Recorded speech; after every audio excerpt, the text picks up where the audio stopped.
Broadcasting to you live from the Orion spiral arm of the Milky Way galaxy, the solar system, planet Earth, North America, the United States of America, somewhere outside of a Senate hearing involving Anthony Fauci. My name is Brian Engelman. Today is Thursday, July 30th, 2026, and this right here, the thing that you're watching, it's called the TNAM Daily Show. My finger floats in and out of consciousness, in and out of, I'm in parallel dimensions. Look, it disappears, and then it's back. You're watching the TNAM Daily Show on the new American media because the old American media has failed you. Has the old American media failed you more or less than the Senate? Everybody in the comments section, hit the thumbs up button real quick. Tell me, who has failed you more? The old American lying legacy. Some used to call it mainstream. I will never call that propaganda mainstream. That lying, deceptive, legacy media. The trusted name in news. We only use authoritative sources. Do ya? How much shit that Fauci said was wrong? If you guessed all of it, depending on the day of the week, you'll encounter an answer where the correct version would be yes. But Fauci was just figuring it out. None of us knew what was going on. Don't bring that bullshit in here. Don't do it. Don't flippin' do it. I'm going to try real hard to watch my language today. Don't bring that garbage in here. The one person who knew exactly what was going on, who had the most empirical data, actual fact, was Anthony Fauci. And the person who went out and sold you lies about all of the important stuff, efficacy of the cure, and changing the definition of cure to it's more like a therapeutic. It's kind of like it's like a mRNA. It's experimental mRNA, is it? By the way, under duress, that's what this signifies. For countervailing views on health and elections, go to cdc.gov, who.int, and visit cisa.gov/rumor control. Go get your countervailing views, thou. Yeah. Choking on the lies. In a very underreported component of this, it's being reported, but it's not in the forefront. The need for emergency use authorization. You could have put a simple disclaimer and asterisk out there and said, look, normally we couldn't qualify for emergency use authorization if there were any sort of medicines pre-existing that could be providing some sort of potential therapeutic option. You don't even need to call it a cure. For hydroxychloroquine, ivermectin, monoclonal antibodies, the Merck protocol, vitamin C drips, zinc, D, all of the things that were being discussed. But no, this wasn't a mistake by Fauci. This wasn't some guy. He's just trying to figure it out just like you and me, guy. He's just a guy. I don't know. Nobody knows what's happening here. No. This MFer knew exactly what was going on. And he went out bad-mouthing it. It's horse paste, don't you know? President Trump talks about hydroxychloroquine. It's public enemy number one. Joe Rogan gets through with ivermectin, along with a battery of other things to just fully boost your immune system and make sure you're as strong as possible, which was usually fantastic advice. Whether or not it cured, it increased your odds. The biggest factors in these deaths from COVID: age, weight. Super old, super fat people were dropping like flies. The weakest immune systems among us, the largest and the oldest. But damn it, it's tough because then the right or just the people who were right. Let's say that, because there's a lot of libertarians, right, MAGA. You could define yourself as many things, but the lie to make sure you got emergency use authorization, number one, which is a blanket liability protection, so no potential side effect harm can be borne upon you, the investor in the corporation who created the product. You're obtaining that fraudulently. Do you have some sort of personal stake in it? Well, I mean, do we want to put the north of $1 million that Anthony Fauci was lobbying for so that he could get all of the awards, all of the plaques on the walls behind him, and $1 million plus in prize money, as was reported yesterday? Personal financial gain. Then there's the question of what boards do you sit on and what stock do you own, and are you getting a commission? Oh, and you're the highest paid person in our federal government on top of it, making more than the president. I am the science. It wasn't just old fat people that died. It wasn't just the flu. It was a thing, but also, yes, look at the numbers of people succumbing to this. Take the flu numbers, compare the symptoms, compare this and that. There were many similarities between the two, but that wasn't it. There were people like my brother who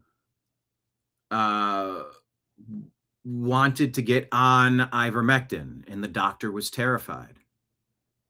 You know why? Because Fauci was out there saying it was horse paste, and the media were regurgitating this. So the workers were regurgitating this. It was Project Mockingbird in real life. Starts at Fauci, goes to CNN, MSNBC, Fox for that matter, go down the lying legacy media list. Then they would say this stuff. Then the doctors would free loans to stupid kids to go to stupid schools to be taught by stupid professors, stupid ideologies that translate to stupid jobs, no jobs, or the inability to provide for yourself. I'll bet you if you could go bankrupt after spending 4 years and a couple $100,000 and no useful skills, basket weaving, spending all your time on gender or race and just trying to be angry all day and looking for microaggressions under every rock instead of figuring out how to build a life for yourself. You want to spend all your time doing something like that. I'll bet you fewer bullshit degrees would be out there if people could enter the workforce and not have a useful set of skills to pay back their loan. And when those loans went belly up in a bankruptcy, they would get together with their actuaries, with their bean counters and say, you know what? We can't be funding politically correct university anymore, PCU. You're going to go in, you got to come out with a skill set that will translate to work. But so even the doctors that would risk their careers, which you've eliminated what percent? 50% of the doctors not willing to do it? 99% of the doctors? I don't know, somewhere in between that number. Then they would be so scared that I can give you some ivermectin, but like they say it's supposed to be quick math, something like 12 milligrams per. I actually forget the math. My brother got prescribed it by a courageous doctor, but she said this little tiny amount. That was the time when he had a chance to really fight it off, but it was like a pinch of coffee grounds instead of 2 full scoops.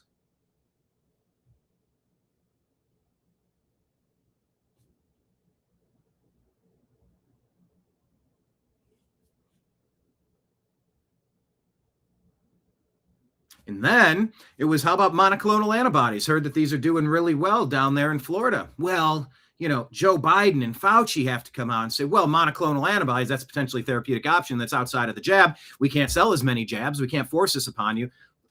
Setting aside the concept that, hey, either intentionally or accidentally, is there any possibility there could be some long-term harm from taking this thing, or maybe some long-term reproductive issues that could come up? Because this is sort of brand new and we don't have a data set to tell us one way or another. So in the concern or pursuit of caution, I'm just going to hold off. But that's called vaccine hesitancy. Tell you too much information that's correct, and guess what? Vaccine hesitancy. Now, it's not misinformation or disinformation, which we were all getting silenced from. My career was taken from me, which, like I said yesterday, pales in comparison to my mother and my brother being taken from me during COVID. My mother at the very beginning month of it from respiratory distress, and my younger, healthier brother, 39 years young, in 22 from respiratory distress. But yeah, it also took my career and it took my voice. Facebook, Meta, deleted my personal profile, deleted the New American Media Company page, deleted private groups. We weren't allowed to talk about any of these things. So yes, on one hand, yesterday was pointless, just a fucking sham. I don't know what you want to call it. A waste of time, a circle jerk. How graphic do we want to get here? I talk about the biggest fucking bunch of do-nothings ever. Look at the United States Senate. Can't pass the fucking voter Save America Voting Security Act. How many of them are in on it, which is why they're not voting against it, because they don't even make their own votes. They're told what to do. Melissa Hortman was taken out because she didn't do what she was supposed to do. She voted for a budget for the people of Minnesota, and she was executed shortly after. The gunman claims that it was because of Tim Walz and at his direction. Maybe he's crazy. Maybe he's telling the truth, but it happened. And she was in tears. She was terrified. Looked almost as petrified as Amy Coney Barrett does. By the way, Amy, if you can't serve, we understand. The amount of intimidation being thrown your way, it's off the charts. We know this. It takes a very unique person to serve as a Supreme Court justice. But Amy, since you've gotten office, you have gone with the left wing now. You have been intimidated or bribed or blackmailed out of following the Constitution, not following Trump. Don't twist my words. I'm not saying you got to follow one man or one leader. You follow one set of documents. It's called the Constitution, the Bill of Rights, the basics, the civil liberties that we have. Amy Coney Barrett, terrified, can't get her point across, can't get her vote across. Step aside. Melissa Hortman, terrified in Minneapolis, executed shortly after. You know why? Because she passed a budget that wouldn't let the Somali illegal alien invasion continue to be taxpayer funded, because you needed to pass a budget and be an adult. And for that crime, some say she was taken off the board. But monoclonal antibodies were working. They were showing a lot of promise down in Florida. Governor DeSantis didn't do some of the silly bullshit they did in California, which, by the way, was a major reason why I moved out of that shithole state. Love a lot of the people there. Love the weather. Love the terrain. Love the opportunity. Love some of the energy.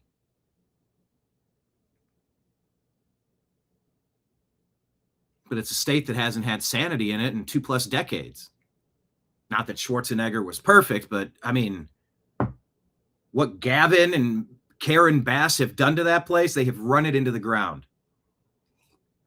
So you have Florida operating like, America's operating like 50 unique individual countries, different sets of guidelines. Yeah, I can take a recommendation from WHO or CDC or grab a handful of what was the cereal?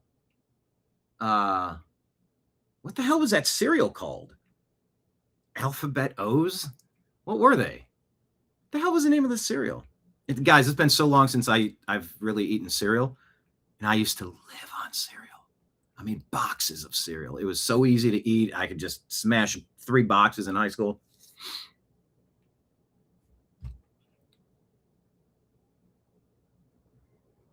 But just throwing SpaghettiOs up against the wall and see what 3-letter agency sticks.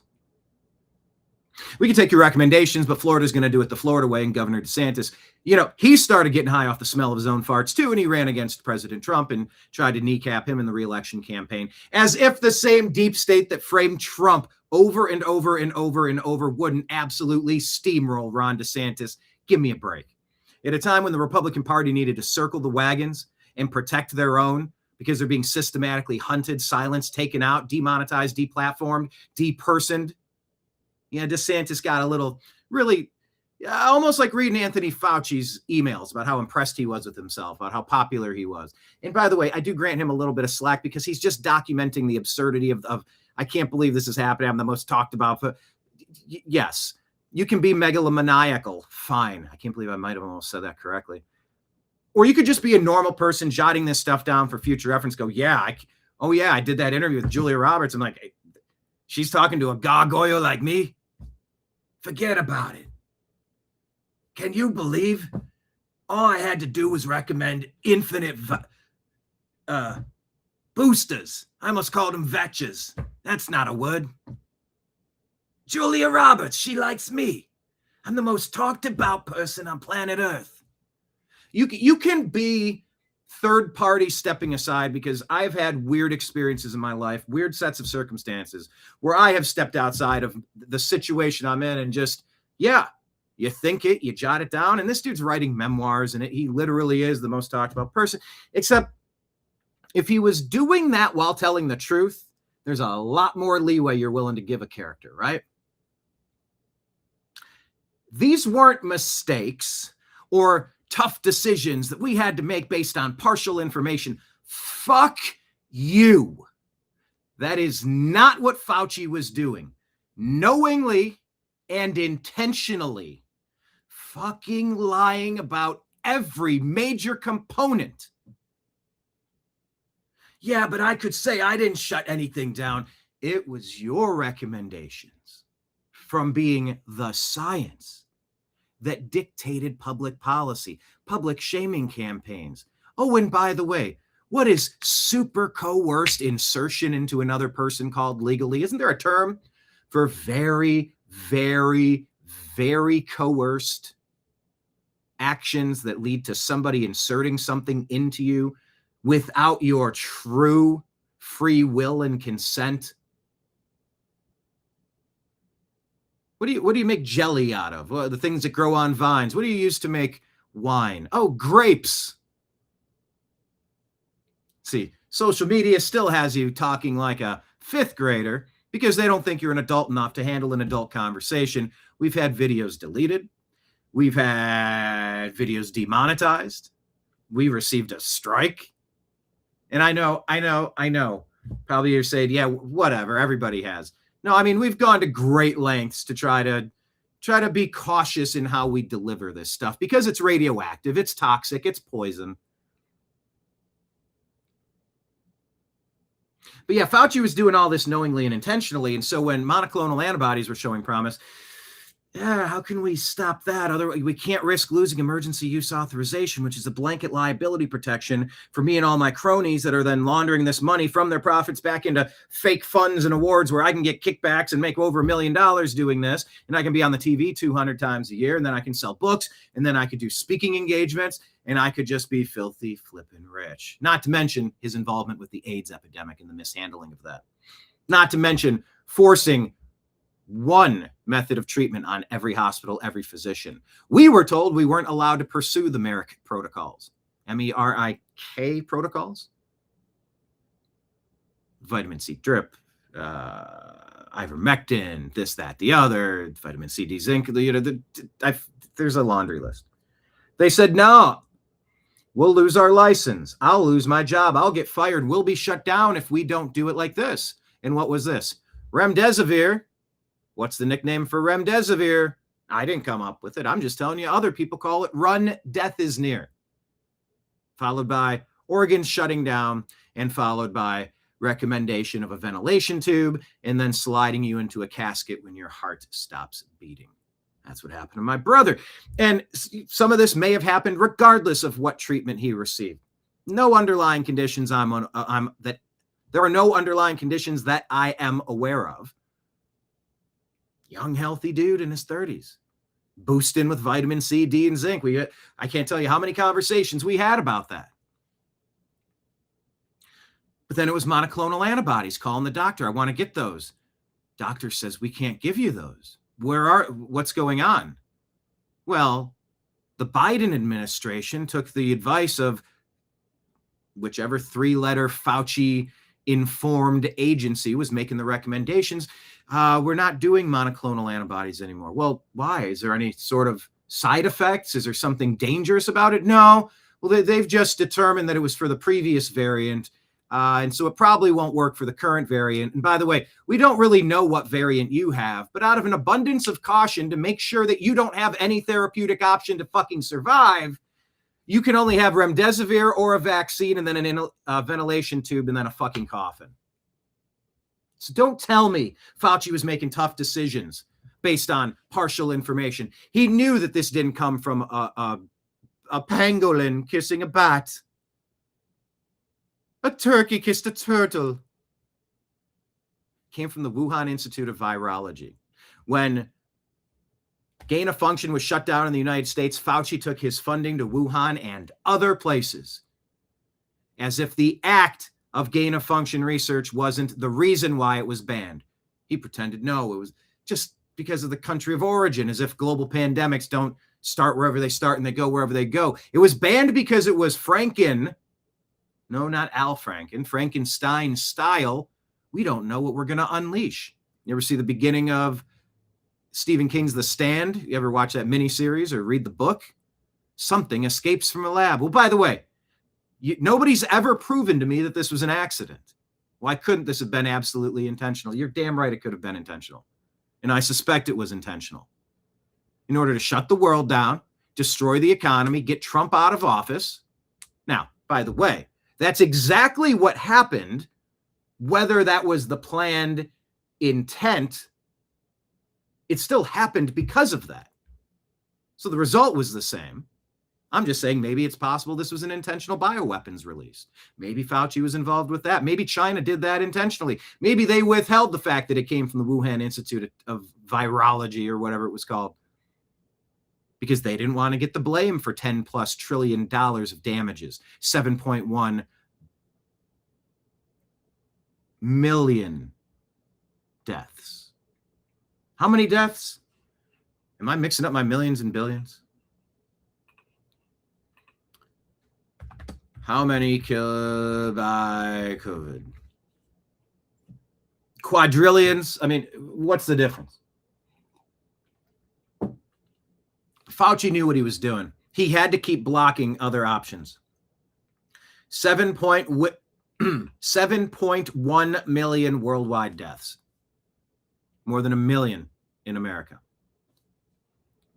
By the way, can I take this stupid disclaimer off? You get it. Countervailing views. cdc.gov, who.int, or cisa.gov/rumor control. Okay? Thing I will put on here is our donation links because, we were so shadow banned, censored, demonetized on every platform. Google, YouTube took our monetization away for half a decade. We've just now, maybe for roughly a year, had the monetization back. Now we have Rumble as a platform, Patreon as a platform. We have various donation links. But no, this Fauci thing, number one, yes, it's a know nothing, do nothing, circle jerk of nothing's going to happen. Fine, set that aside. I get that. Now, number two, all this shit is now on the record. These fringe voices ain't so fringe anymore. Oh, they can deny it. They can call it a witch hunt. They can say this, that, and the other. I don't care what they do. We're holding Fauci accountable, except because of this blanket pardon, you can't hold him accountable, except you might be able to undo the pardon saying it was auto pen and Joe Biden wasn't personally involved in it. It could have been a staffer, so we're going to make it null and void. That's a legal question that has not been answered. I screamed out expletives when I heard Fauci winding up in his initial remarks saying, therefore, I'm going to invoke my constitutionally protected Fifth Amendment rights. I screamed out an expletive when it was happening live. Toward the end, when it was explained that you don't have the ability to claim the Fifth Amendment if you have a blanket liability or a blanket protective order from the blanket pardon. So you'll be obstructing Congress if you don't speak freely, if you don't speak openly. He chose not to. So now there's another legal question. Will he be held in contempt of Congress? What is it, $100,000, maybe a month to a year in jail? And you say, oh, that's crazy. You can't drag somebody up there in the middle of a witch hunt and force them to talk. Tell that to Peter Navarro. Democrats. Tell that to Steve Bannon, Democrats.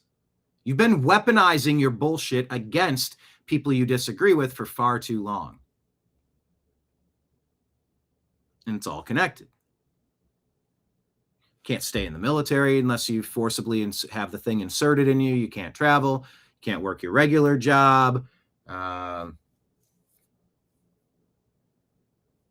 lot of force was used.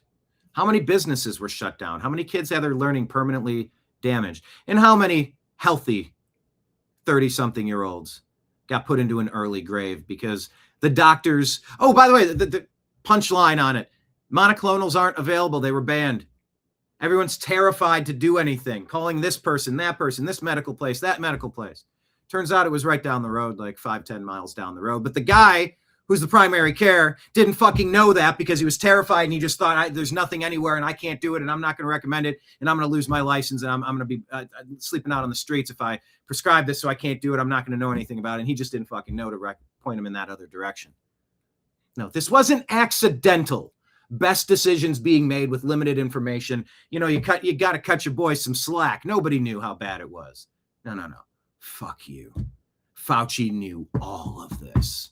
And he pushed the lies for maximum pain, maximum power, maximum control, maximum fiscal benefit to him, with a wanton disregard for people like my mother, who died at the beginning of COVID, disregard for people like my brother, who died at the 2022 part of COVID.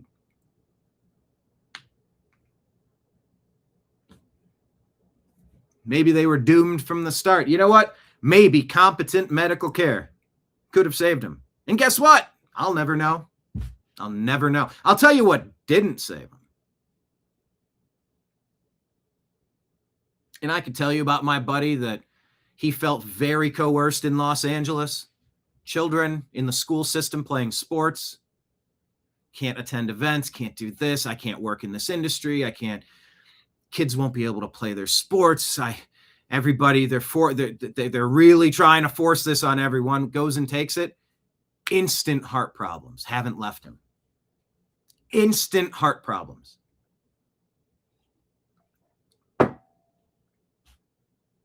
See, but they would call it malinformation if people like me discussed that. Because they say, well, the information is accurate, but you got to understand the repercussions of saying that. It might mean fewer people would be willing to roll the dice on this thing. And you go, that's the point of discussing it. No reasonable person could say just because one person had an adverse event that anyone else is likely to. But trying to silence reality so people could get filthy rich, shut down businesses, shut down whatever you would call me, normal political commentary, questioning. I'm allowed to question with boldness even the existence of God. Thank you very much. Because God would surely prefer that of reason compared to blindfolded fear. That's a founding fathers quote. Taught to me by Professor Glenn Beck back in the day, I believe.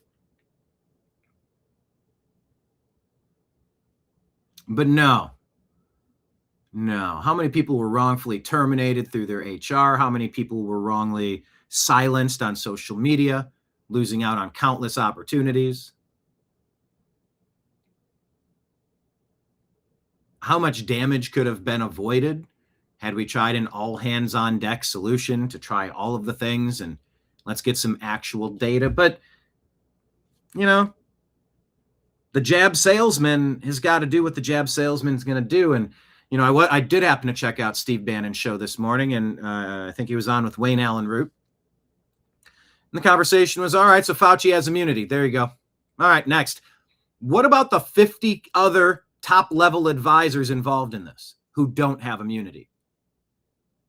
Why aren't they being called in tomorrow to get some answers? They don't have immunity. They have to talk. Then contempt of court is super easy. Then if you expose their crimes, you can get them for being mass murderers. You can get them for crimes against humanity. Maybe Fauci's ultimate punishment would watch them being lined up in front of a firing squad after being determined to be guilty of treason, seditious conspiracy, crimes against humanity, mass murder, lies, deception, financial profit through human suffering and death. I don't know. Wherever that would fall on the line of charges, it's a spectrum, they like to say. So no, the Fauci circus didn't do anything. Should we move on to the next targets? I think so. For political retribution, no. To make sure that this never happens again, yes. Because it will happen again if we don't set the record straight and put it very clear what will and will not be tolerated. You cannot disparage potentially helpful medicine, and you cannot silence doctors' ability to treat their patients as they deem fit. You can make your recommendations all you want, but our medical system should not be a one-size-fits-all approach. That is fucking terrifying. So no, the reason is not political retribution. It is justice for the lives lost, the damage done, and it's to prevent it from happening again. So what comes next? We'll see. But it is on the record now.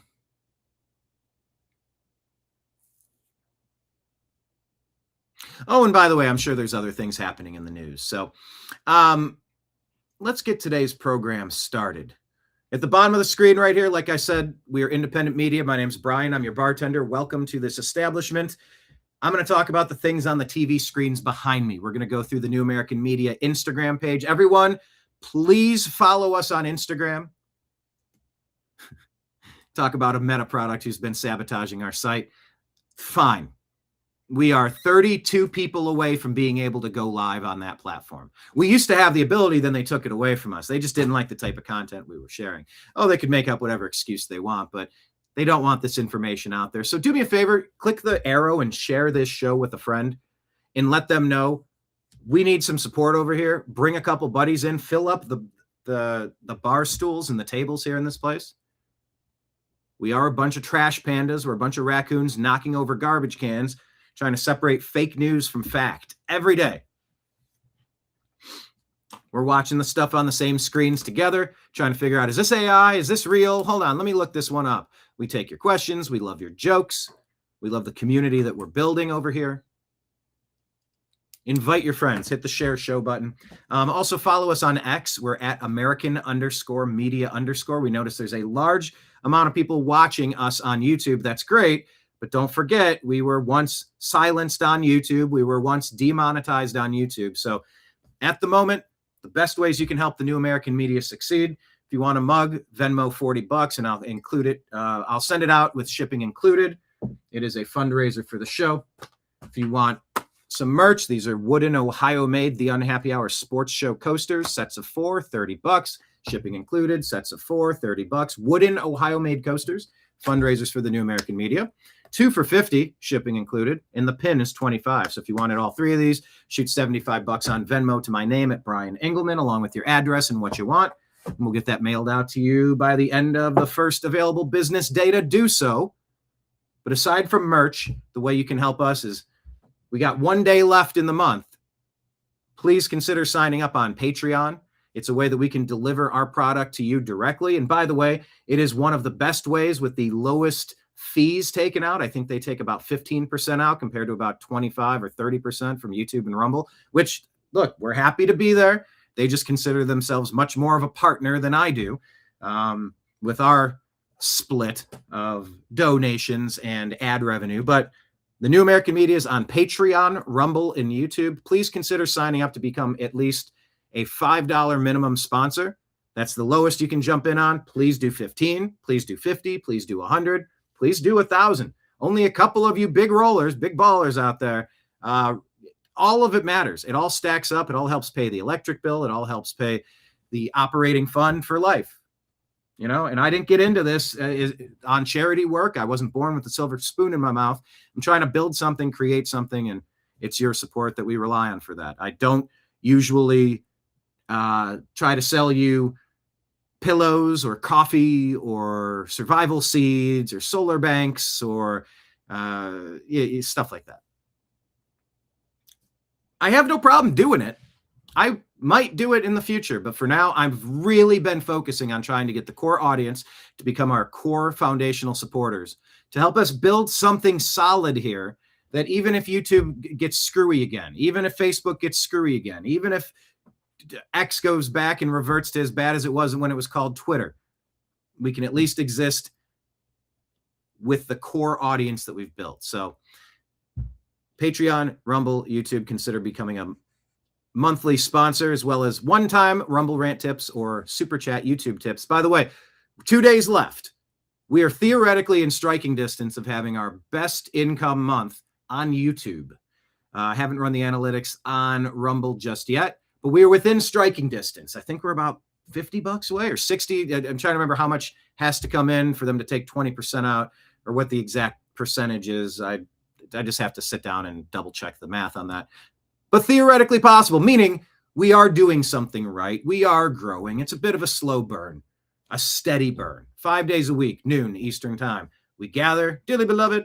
We gather here today. Yeah, we gather at noon to talk about the news. That's what we do. And I think the community is full of pretty relatively sharp people. Good questions, good jokes. Keep the jokes coming, because obviously this is, I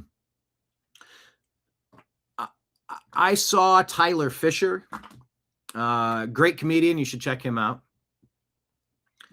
On his Instagram, he said, a lot of people watching these Fauci trials have probably had a lot of trauma unlocked today.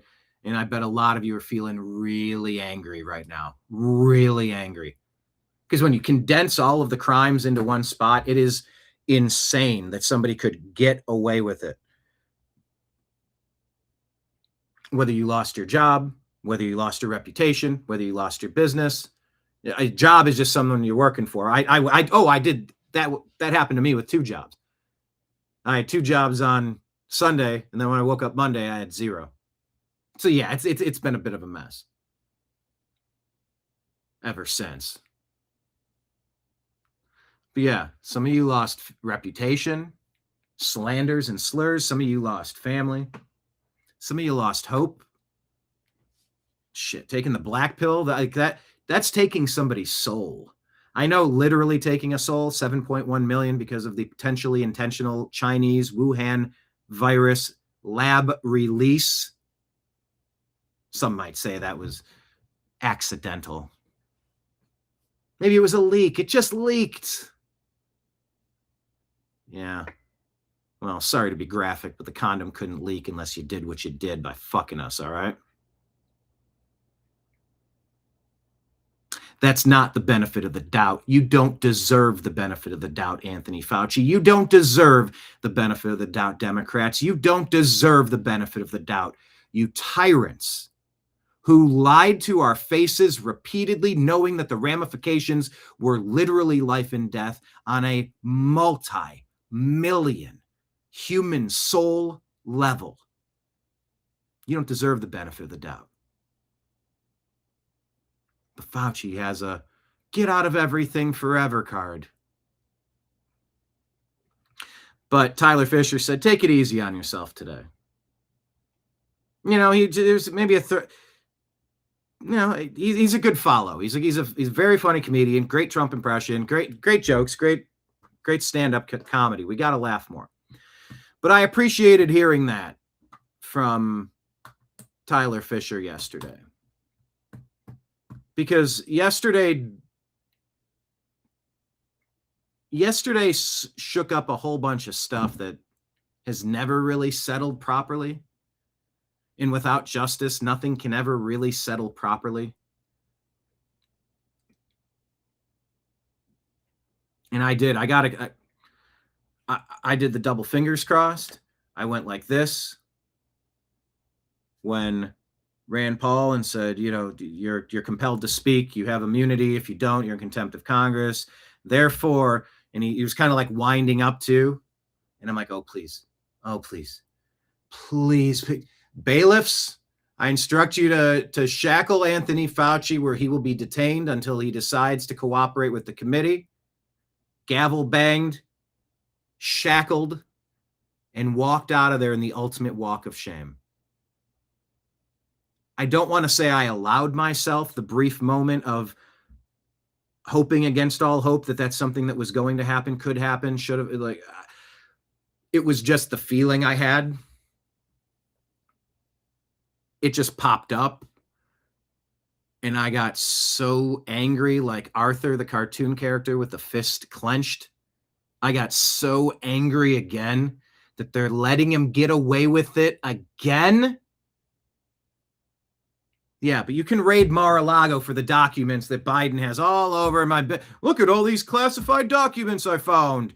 By the way, as vice president, I don't have the top secret clearance and authority to have this information. But hey, random writer, go ahead, have all of our secrets. Look what I happen to find. There's a Simpsons joke. Hey, look what I found. They were just sitting in some guy's boat. And he's got like a life vest around his neck, and he's got an air horn, and he's got a captain's hat. He just went on someone's boat and took all their stuff. Homer sees it as, oh, look what I just found.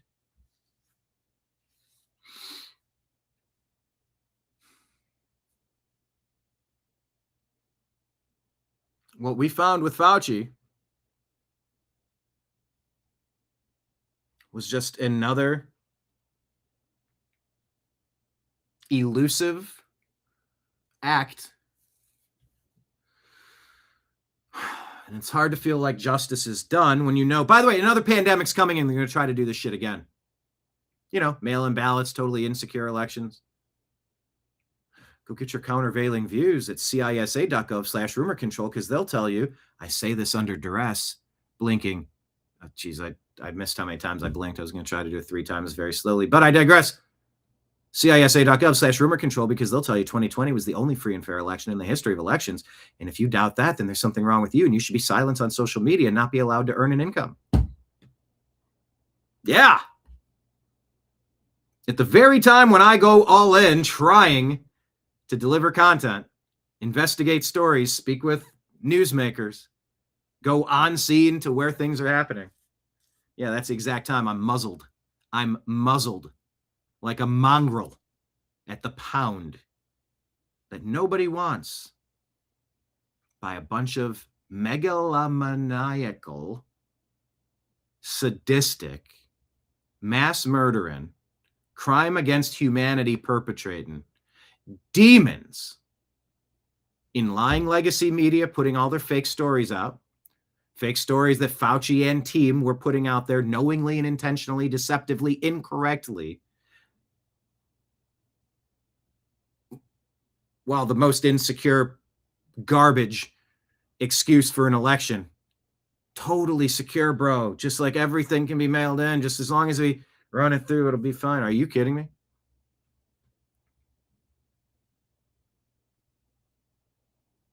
$7.1 million souls taken. Maybe the election of 2020 taken.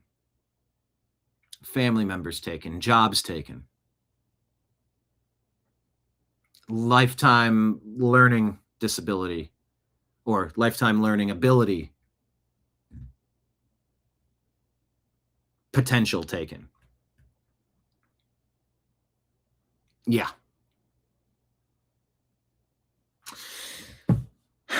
So, like Tyler Fisher said, I'm going to try to take it easy on myself. A lot of dark energy was brought up. Lest we be doomed to repeat it. We have to expose it. And yeah, as I prayed, Rand Paul's like, well, we're going to send it to another committee and it'll maybe be another report and maybe somebody will vote on something, or maybe we won't have 60 plus votes to get anything done and this will just stall out and it'll just be a bunch of bluster. Not enough. Not enough. Not enough. Not enough. Not enough. So that's where we find ourselves, but we also find ourselves in the middle of a news cycle where there's probably other things to talk about, but this is an important one. There may be nothing as consequential, monumental as this. Again, I mean, I guess not CTE, catastrophic CGE global event.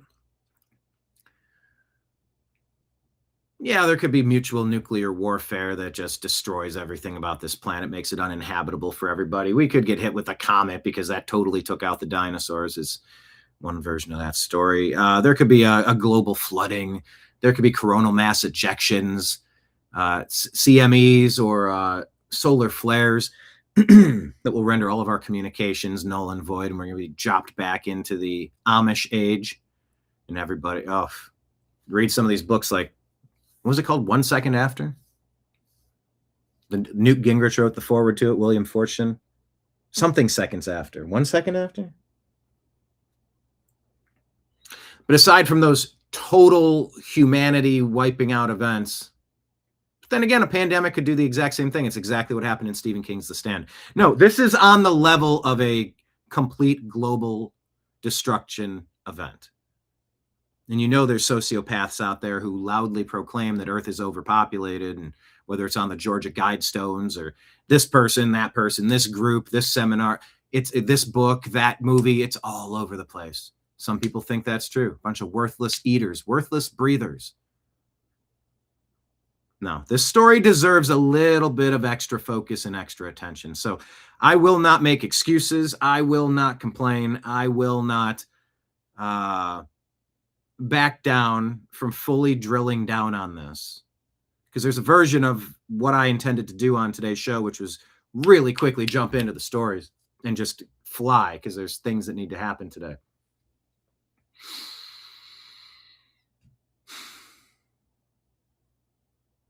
But I'm putting this out there on the public record. I'm putting this out there for everybody to hear, everybody to understand. We need to remember these stories. And demonizing potentially helpful medicine while knowingly, intentionally having contradictory information, that is beyond criminal. That is pure demonic activity. And no, a strongly worded letter or just talking crap to Fauci's face for 3 hours, that's not enough. That's not enough. That's not enough. For the love of God, that is not enough. Life in prison for Anthony Fauci is the moderate position. The moderate position. So I'm not going to feel bad that I feel bad. I'm not going to feel bad that I'm really drilling down on this. I'm not going to feel bad. I think there was a third one. I'm not going to feel bad that I'm spending so much time on this. I'm not going to feel bad that I feel this bad. That was a Tyler Fisher reference. Cut myself a little slack, a little grace. Take it easy on yourself today. Because, yeah, this kicked up a whole bunch of stuff.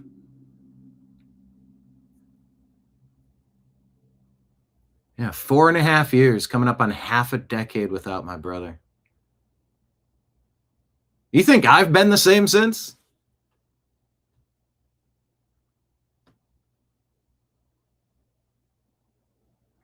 Nah.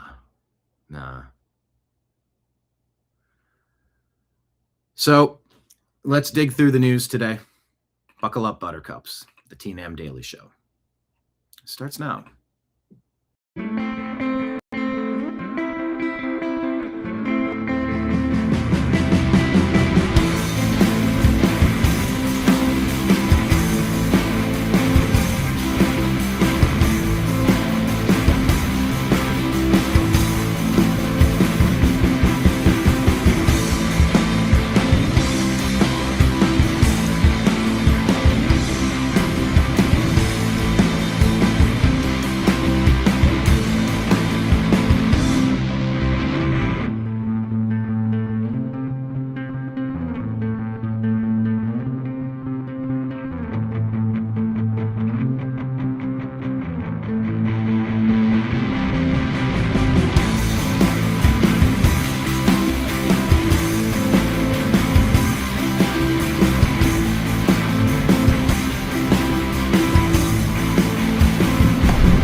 guide to the truth. TheNewAmericanMedia.com.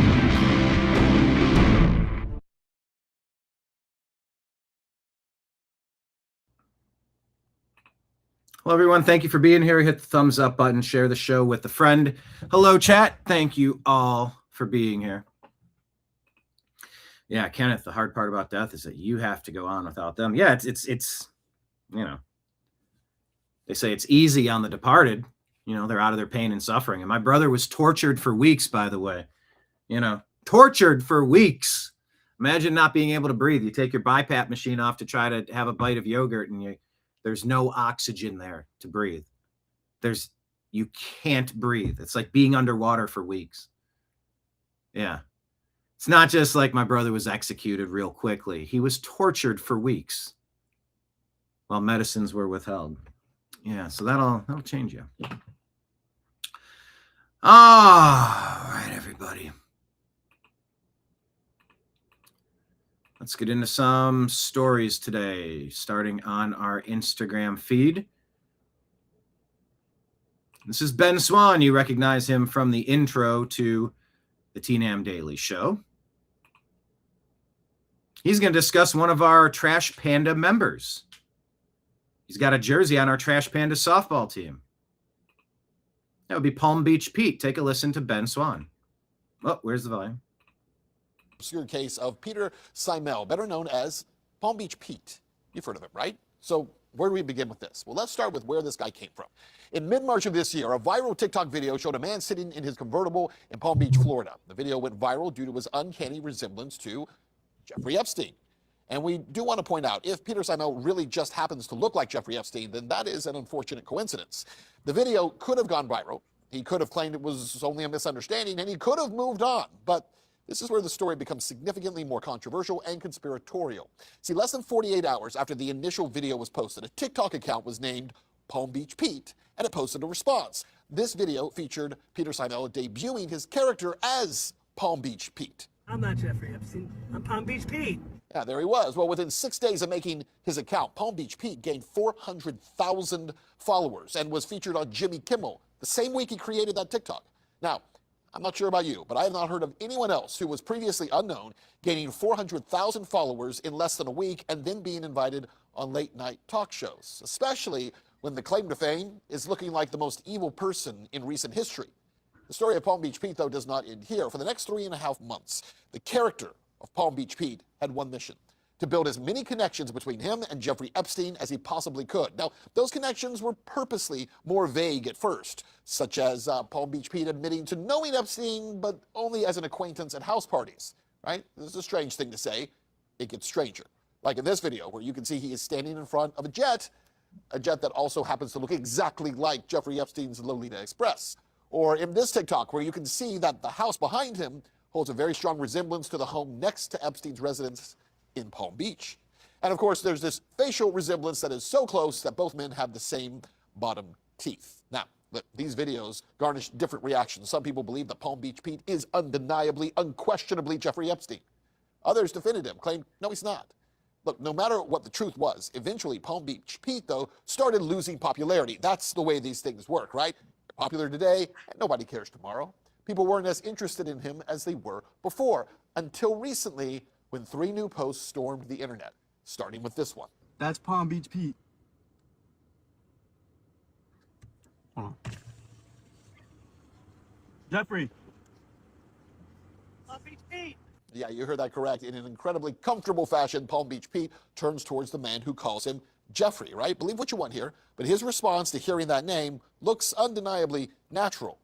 The second post. Where are you at so far? Are you being swayed by this? Is this changing your opinion in any way? Or have you been sort of in agreement with this from the beginning?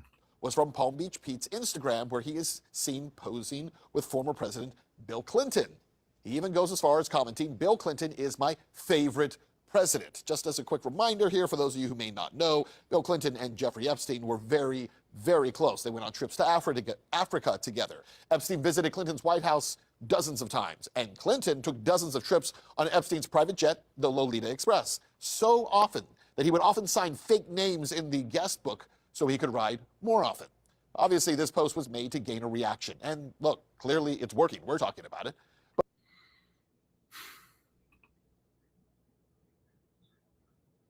Is it possible this could be right in front of our faces? Because it's easy to write this off because you go, come on, this is just absurd. Stop it.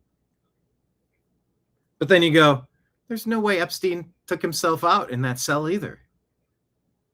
It was like paper sheets. Like it was a Swiss cheese, Swissed proof room. He was on the most Swissed watch list imaginable. Oh yeah, but cameras go down and people took a nap or they were away from their post or nobody believed that he offed himself. Either someone went in and offed him or they ran him out of there. Not without snapping a picture. All right, stand still for or sit still for a sec. Click. Okay, now we can go. All right, I'm going to Palm Beach. I'm playing golf. There's no way this could be this much in our face, right? I'm not here to promote a conspiracy theory. I'm not here to debunk a conspiracy theory. I think it's really lazy language to say conspiracy theory, by the way. Having been through 2 or 3 meetings with the BBC to set up a show with them called All American Conspiracy, by the way. Yeah, your boy was almost had himself a TV show. But see, then that program director was replaced by another program director. And that program director said, we're going to do more lean back television, like game shows and fun things, instead of lean in television, like conspiracies and whatnot. So, you know, there was a change of leadership there. We almost had you on the TV, but hey, yeah, so hey. So it's lazy to use the word conspiracy. But is there any possible way that this dude could be that dude? I mean, I guess I would say it's a non-zero chance. But then also my understanding is that this guy was a tennis player. Like he did have a life before Epstein and parallel.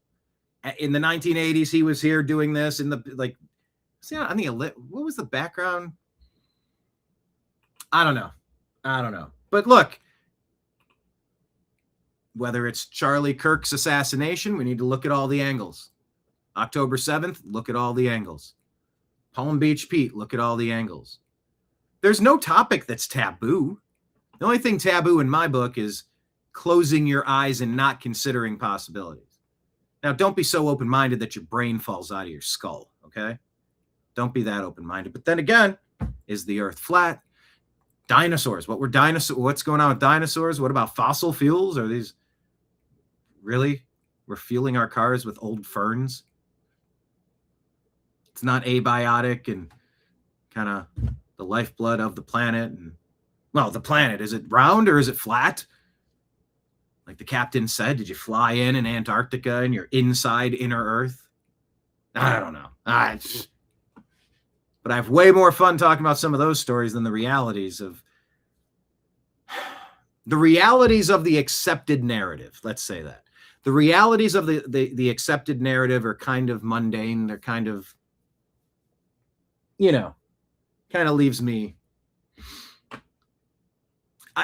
I just like digging into stories like this is all I'm saying. But most people understand where the line is between being insensitive and being vile. And the final post in this TikTok, he is pretending that he's being interviewed by Netflix. You've seen this trend for a documentary about, quote, the parties. And then you see it happen there in that video, which, by the way, is also a gambling ad. He takes a bite out of a slice of cheese pizza. As I said, vile. So this detail is completely unrelated to the rest of the video, right? Why would you include it?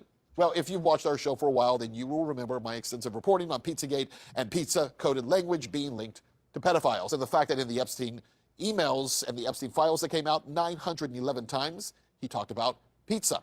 And the most common term used is cheese pizza. The abbreviation comes as CP. It is code language for child pornography. Again, the references he's making, they're not quirky, they're not cute, they're not lighthearted. They are references to some of the most disgusting and despicable crimes ever committed by those who are in power. And what does he get out of all those references, huh? Well, I guess it depends on who you ask. Some might say, it's just for attention. Others will say he's trolling, right? He's taunting people here. But the better question is, who is Peter Simel really? Is he just an opportunist who who's willing to play a character for his own personal benefit, trying to build some kind of a brand? Or is he really the one and only Jeffrey Epstein, flaunting around, mocking us for never taking action against the rich and powerful? Look, we don't know, and that's for you to decide, right? We're not going to answer that question tonight. But what is clear is this. This is what happens when there are no consequences for people who commit the most heinous of crimes. Tonight, we're talking about the obscure case of Peter Simel, better known as... All right, so tell me in chat, what do you think? Two different people, same person. Do you agree with the people that say that person is probably Epstein? Do you agree with that?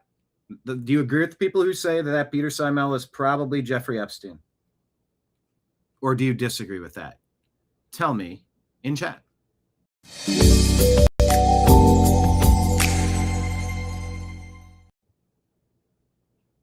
All right. Well, that was an interesting one.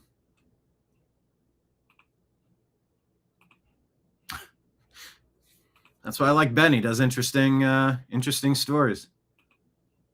Just dig in. How are you getting money from?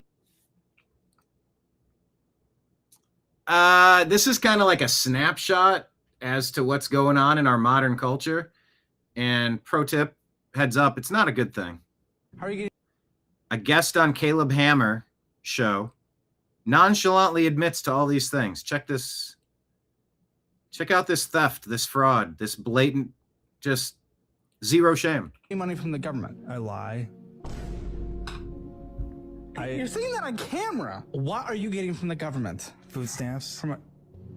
But you have a job that doesn't make sense. Why possibly? Poppy has to make some carne asada tacos once in a while, okay? Why was going out to eat 30% of your spending then? I have no idea. I just like to go out. What the fuck? How much are you getting in food stamps? $300 a month. What You get anything else from the government? Well, I mean, I'm being told you have tried to get the hot meals that are delivered to homeless I people. do. Yeah, I do. What? Yeah, because I'm hungry, okay? You already have food stamps. And you go out to eat for 30% of your spending. What's your rent? $500 a month? Oh, yeah, here we go. You're in an income-based housing thanks to my insane property taxes in Austin, Texas. So you're Of being course. funded for housing as well. I am, You're only thank paying you. $500 a month in rent because we're subsidizing you. That's crazy. How long have you been in this income-subsidized housing even though you shouldn't be? I'm 4 months in, actually. You get anything else from the government? Well, How are you getting money from? How do we end up 37 trillion in debt? I'll never know. I'll never know.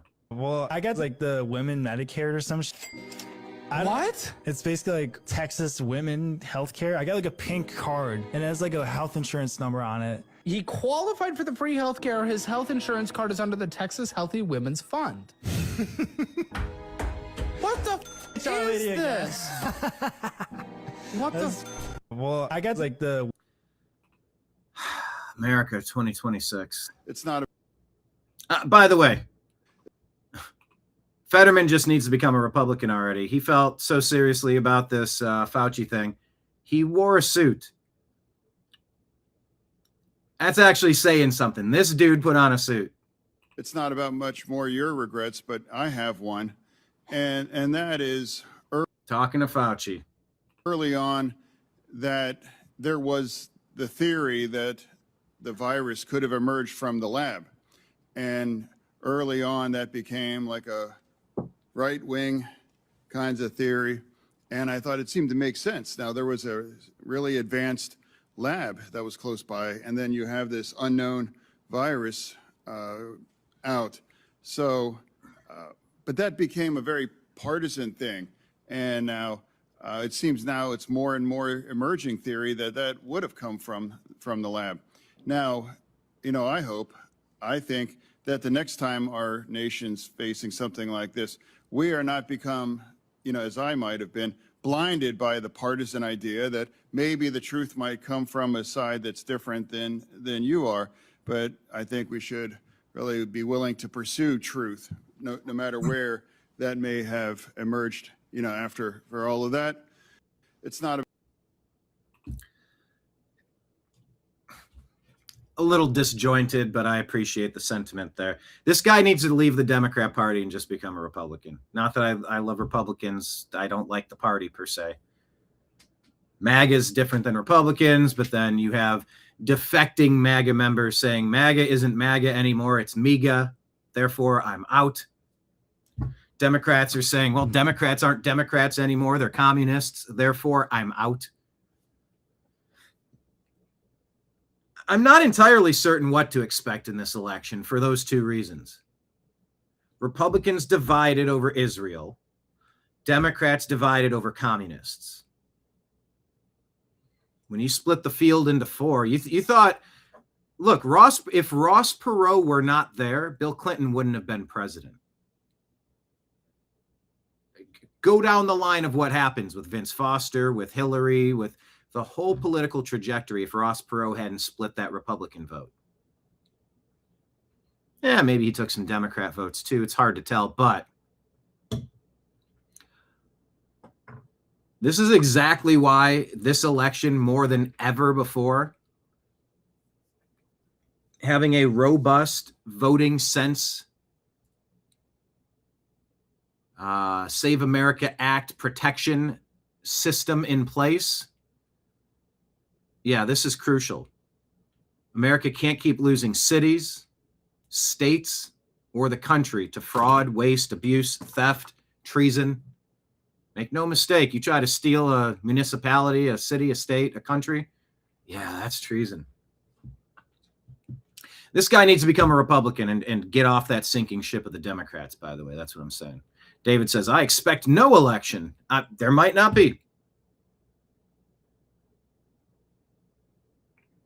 Mark points out, that's a bunch of hooey. Congress and staff got HCQ or ivermectin.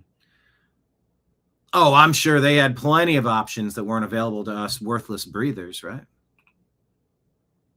Anyway, Fetterman makes sense. Straits Times is showing us this. They're saying that a poodle called Bailey was rescued 29 days after being trapped under rubble following two powerful earthquakes that struck Venezuela in late June. Eye ulcers expected to recover quickly.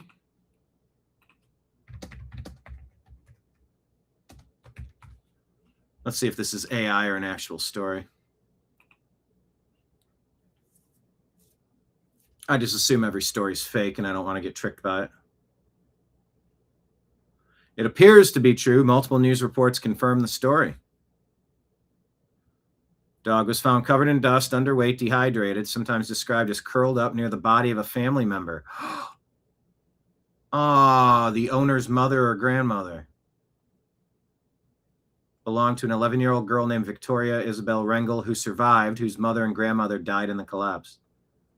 Veterinarians call her survival a miracle. The dog had eye ulcers, needed fluids, but was reported stable, expected to recover. Reunited with a surviving family. Covered by the New York Post, The Sun, People, various.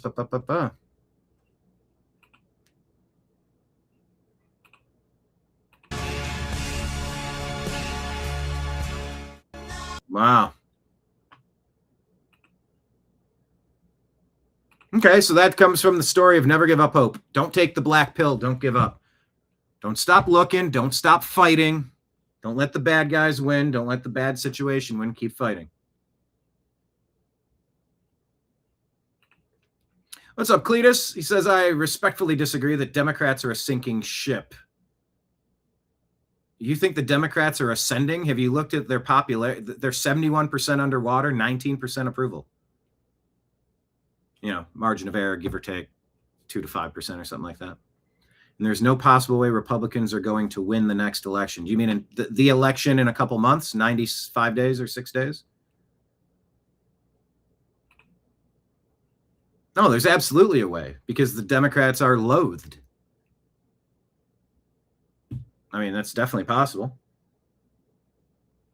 Yeah, and the Democrat Party is broke. They just had to mortgage their $15 million facility. Once the U.S. aid theft money dried up, guess what? They're not funding the riots across our country now. Guess what? Democrat Party's broke because they were stealing all the money they were getting. Oh, no, they have a bunch of wealthy donors. No. See, it's called money laundering. You get the money to a nonprofit or a non-governmental organization, and they buy 100,000 books of the politician that wrote the thing that passed the legislation that got you to get the grant for the NGO or the nonprofit. So you get the money, then you buy the books, then you wash the money and put it right back in their pockets. What do you think Soros has been up to all this time? Soros wasn't spending his money. That's how you get rich. You don't spend your money. Democrats are broke, and they're broken as a party. Yeah, they are terrible. Biggest problem Republicans have going for them is their support for Israel in the Middle East. It's got a lot of people upset. A lot of people that claim to have voted for Trump. But you know what? It also sort of reminds me that most of the people who are the most upset about the Israeli partnership, these are people that didn't vote for President Trump. They weren't MAGA. They couldn't hold their nose and vote for Trump the first time around. As I'm thinking about it, most of these people didn't even vote for Trump. Now they can still be mad, but it's not like Trump's losing a vote that he had the last time. Obviously, every day that Iran continues, it's not helpful. But yeah, there's absolutely a way that Republicans win. What is this? America, Stan, what is this? The Skiff reporting this. What is that? America, I can't read it. But shared by the Skiff and shared by Red Daywalker. This is one of the many claims about what happened right in front of our eyes, the steal of 2020. Oh yeah, here we go. I'll say it again. For countervailing views on anything COVID or vaccine related or regarding the 2020 election, go get your countervailing views at cisa.gov/rumor control, cisa.gov/rumor control, and who.int and cdc.gov. Go get your countervailing views because they'll tell you the opposite of this. Yeah, we would have our channel deleted if we openly discuss the possibility that the air quote official story that lying legacy media who lied about everything COVID related, maybe they weren't telling the truth about 2020 either. The election of 2020. Maybe. See, I'm willing to say that because no court has proven to, that's what they love to say. No court has proven. Okay.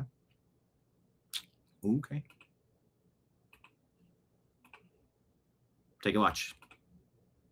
Counting, the trend was Republicans were going up, right. Democrats were not going. And then this morning, they start recounting. What happens? Well, almost every vote that was reported was for Joe Biden. A huge spike for Biden, which just makes you a little suspicious. If we're stopping the counting, and then when we start counting again, all of the votes are for Biden. I wanted to show you what we showed you just a second ago with the spike that happened in Michigan. The same thing, we have found the same exact thing in Wisconsin as well. So both states, we're going to keep an eye on this. Let's do an update here first, guys, on where we stand nationally. Yeah, let's do that. Let's set aside these two right now. Let's go up here first to Wisconsin and Michigan. Overnight, when we left, they had stopped counting. Here's when, and let's talk about this real quick. Here in Michigan, when they stopped counting, the trend was Republicans were going up, right. Democrats were not going. And then this morning, this is exactly what you saw with Spencer Pratt. They start recounting. What happens? Well, almost every... The only states that are going blue are the ones that have their super shady voting rules. Oregon, what was it? 76% of Oregon votes always went red Republican until 1998 when they put a mail-in provision, and now they've been like almost 100% Democrat.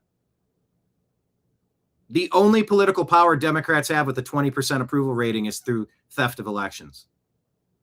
That's my personal opinion. No court has proven that. I think the court of common sense seems to indicate such a thing.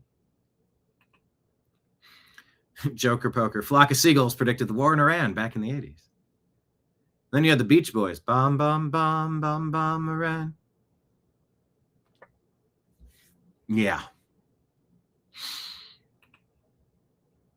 You watch Spencer Pratt. He was clearly the number 2 choice for mayor. I used to live in Los Angeles. I would have loved campaigning for and supporting Spencer Pratt. They stole it right in front of him. It's right in front of all of us. But will anything ever happen? Will anyone ever be prosecuted? Or is it just a crazy conspiracy? Karen Bass, with the name recognition and currently holding the position, rerunning to maintain her title, had a lot of baked-in votes, and she got the most votes in the primary, but it's a ranked system where the top 2 vote getters, instead of having 1 Republican and 1 Democrat, you can have 2 Democrats, but Spencer was clearly number 2. Almost every vote that came in was all for Nithya Raman. Almost as if they cast them after finding out the amount that Spencer Pratt had so that third place could leapfrog number 2. It is more statistically unlikely for that to accidentally be true than it is for them to consistently succeed with every Hail Mary play when they need it after the votes are supposed to be tallied and counted and concluded and have it over with. Nah, Nithya Raman, they told on themselves. But look, if there's no prosecutions, look, we have a new Todd Blanche, right? He's out. Our new AG, what's his name? I just barely got to know Todd. Now we're on to another attorney general. Jeez, I'm forgetting. Pam Bondi was there too. The new guy. I heard the new guy's not as good as the last guy. I don't know.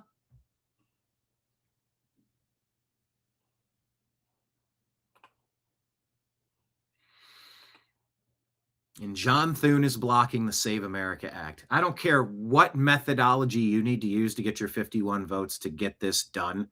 We need a secure voting system where you show up, you vote on paper, you show an ID to prove who you are, you get one ballot, everything is on camera, you save the paper ballots for 7 years like you're supposed to, full forensic audit, things get shrink wrapped and sealed, lock and key, 24/7. Like, this isn't as complicated as it is being sold to you by the lying Democrats, by the communists, the Marxists who are trying to steal this country. Yeah. Can we just go back to the 80s for a while? Yeah. As we speak, leftists. So apparently there's a news story that leftists are getting fired up about, and Matt Walsh wants you to know the details. As we speak, leftists are doing their best to enable another wave of George Floyd-style riots across the country. This is happening right now, all because of the death of a lifelong felon named Corey Ruiz, who by all accounts was a degenerate and a menace to society. Ruiz had something like 12 felony convictions dating back to 2007. Those are convictions, not even just arrests, in everything from robbery, strangulation, auto theft, assault. As reported by Andy No, Ruiz was also a deadbeat father. I'm shocked by that. I'm surprised. You know, you see a guy like this, you expect that he'd be, married, got 3 kids, living at home, taking the kids to baseball practice on the weekends. I'm shocked that he's a deadbeat dad. Who could have thought? No, apparently he owed nearly $50,000 in child support at the time of his death. And like George Floyd, Ruiz died doing what he loved, namely resisting arrest while committing multiple felonies. As we speak, leftists are doing their best to enable another wave of George Floyd-style riots across the country. This is happening right now because of the death of a lifelong felon named. So if you see that story coming around, there you go. You tell me if you're supposed to care about that story. People says, hey, many people have already forgotten the horrors and the callousness of COVID. These people gloated and danced on the graves of the dead. Remember this? We're all dancing in the hospitals. The empty hospitals, by the way. Tim Pool says Fauci must be charged and imprisoned. Yeah, be sure to mask up and stay 6 feet apart. Oh, and natural immunity is not a thing suddenly for the first time ever in human history. Yeah. Okay. Fauci must be charged and imprisoned. Tim Pool, I agree.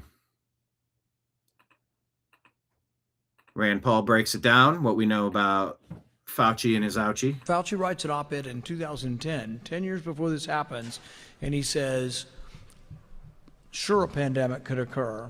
Scientists could be bitten, or a lab accident could happen, and you could get a pandemic. But even if a pandemic occurred, from gain-of-function research, the knowledge would be worth the risk.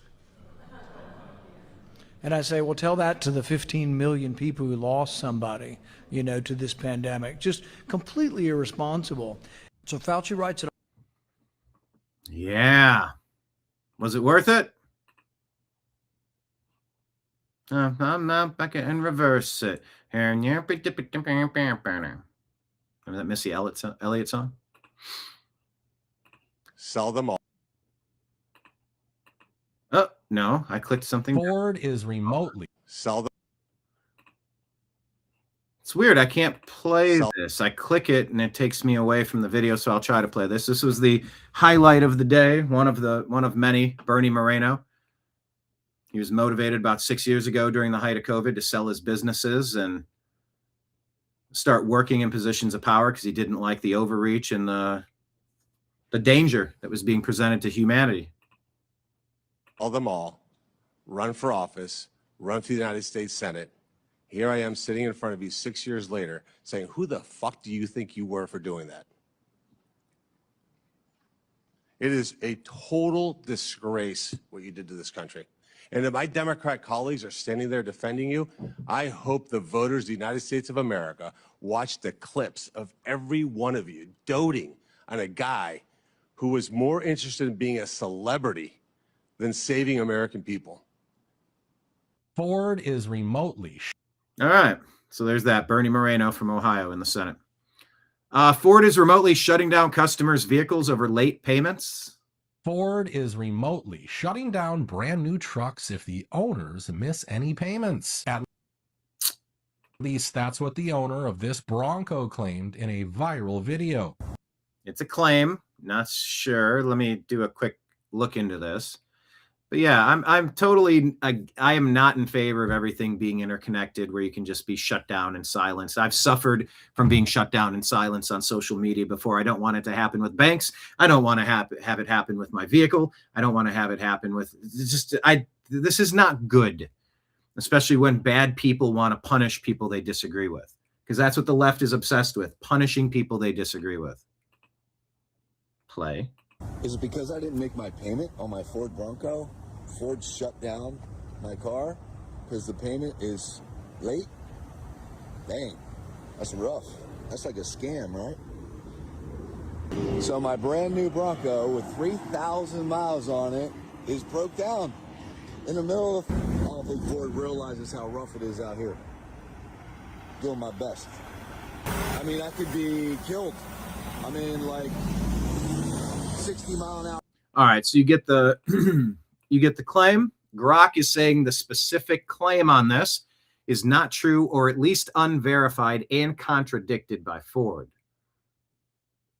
So Ford stated clearly this is not accurate. Ford Motor Company and Ford Credit have never remotely disabled a vehicle for non-payment, nor do we provide third-party lenders with the capability to do so.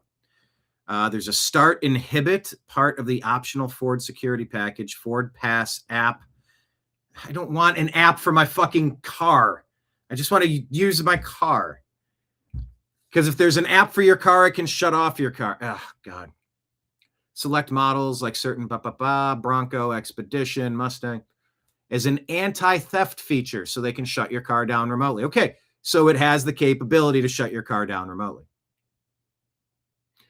Owners or Ford working with police after a verified theft report can prevent the vehicle from restarting once it is turned off.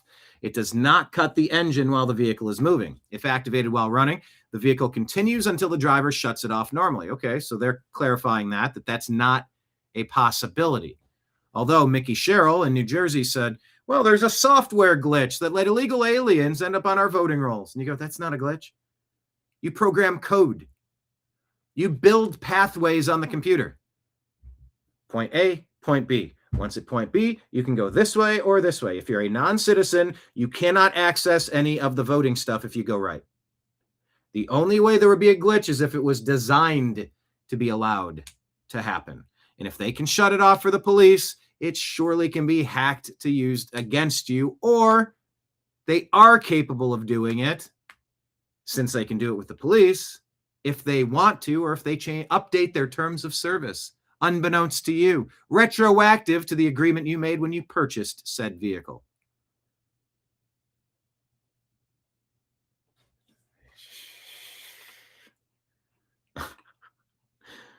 Sorry, let me continue here. This is a feature not available on every new Ford. It requires enrollment and subscription in many cases after a free period, and it's designed around owner law enforcement control for theft recovery, not lender payment enforcement. Oh, I got one. What if the flock camera detects that you went to the park with your son to play baseball by yourself during a pandemic? play a little baseball, flock camera caught you a couple blocks away, and I say caught you as if you're doing anything wrong. But hey, don't violate Fauci's orders. He is the science.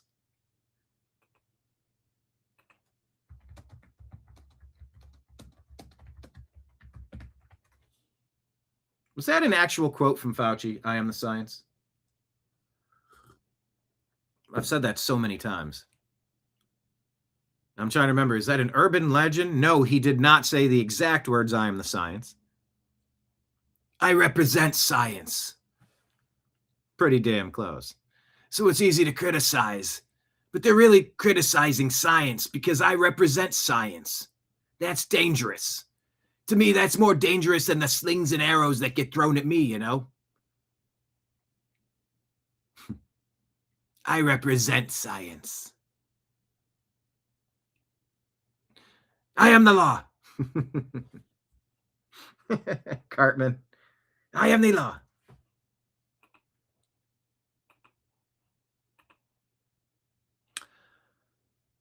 Get back in your car after playing baseball and the car won't start. Well, you know, law enforcement said anybody out on the roads in an unauthorized way that we have to disable them. That's a law enforcement issue. Well, it wouldn't be a law enforcement issue if you wouldn't have the capability of doing it in the first place. So how about we don't allow the capability of them in the first place? If a car gets stolen, we have car insurance for that. Put a tracking device. Well, now we're back at least that couldn't shut it down. A tracking device that only the owner has access to, not Ford Motor Company, not the government.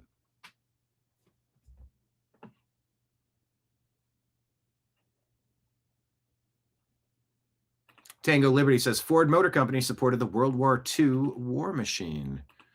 Oh yeah, Henry Ford. Ford is remote. So they're saying no, that's not happening. It wouldn't disable. Now, what if it's linked up and it has the capability? You know how some voting machine proponents, aka people who want a very riggable, whether it has been or not, it's very riggable. No, it's not connected to the internet.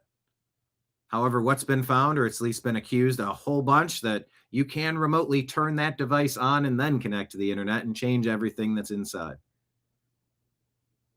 But if that piece of hardware did not exist on that device, there could be no remote software that could activate it. You can't make a telephone call to a house that doesn't have a line attached to it. If the service hasn't run off the street or off of the telephone poles, you can't answer a phone on your landline. You can't plug in a modem or router unless it's wired to your house. So yeah, there's a huge danger in opening these pathways for somebody somewhere to shut your vehicle off. What if it malfunctioned?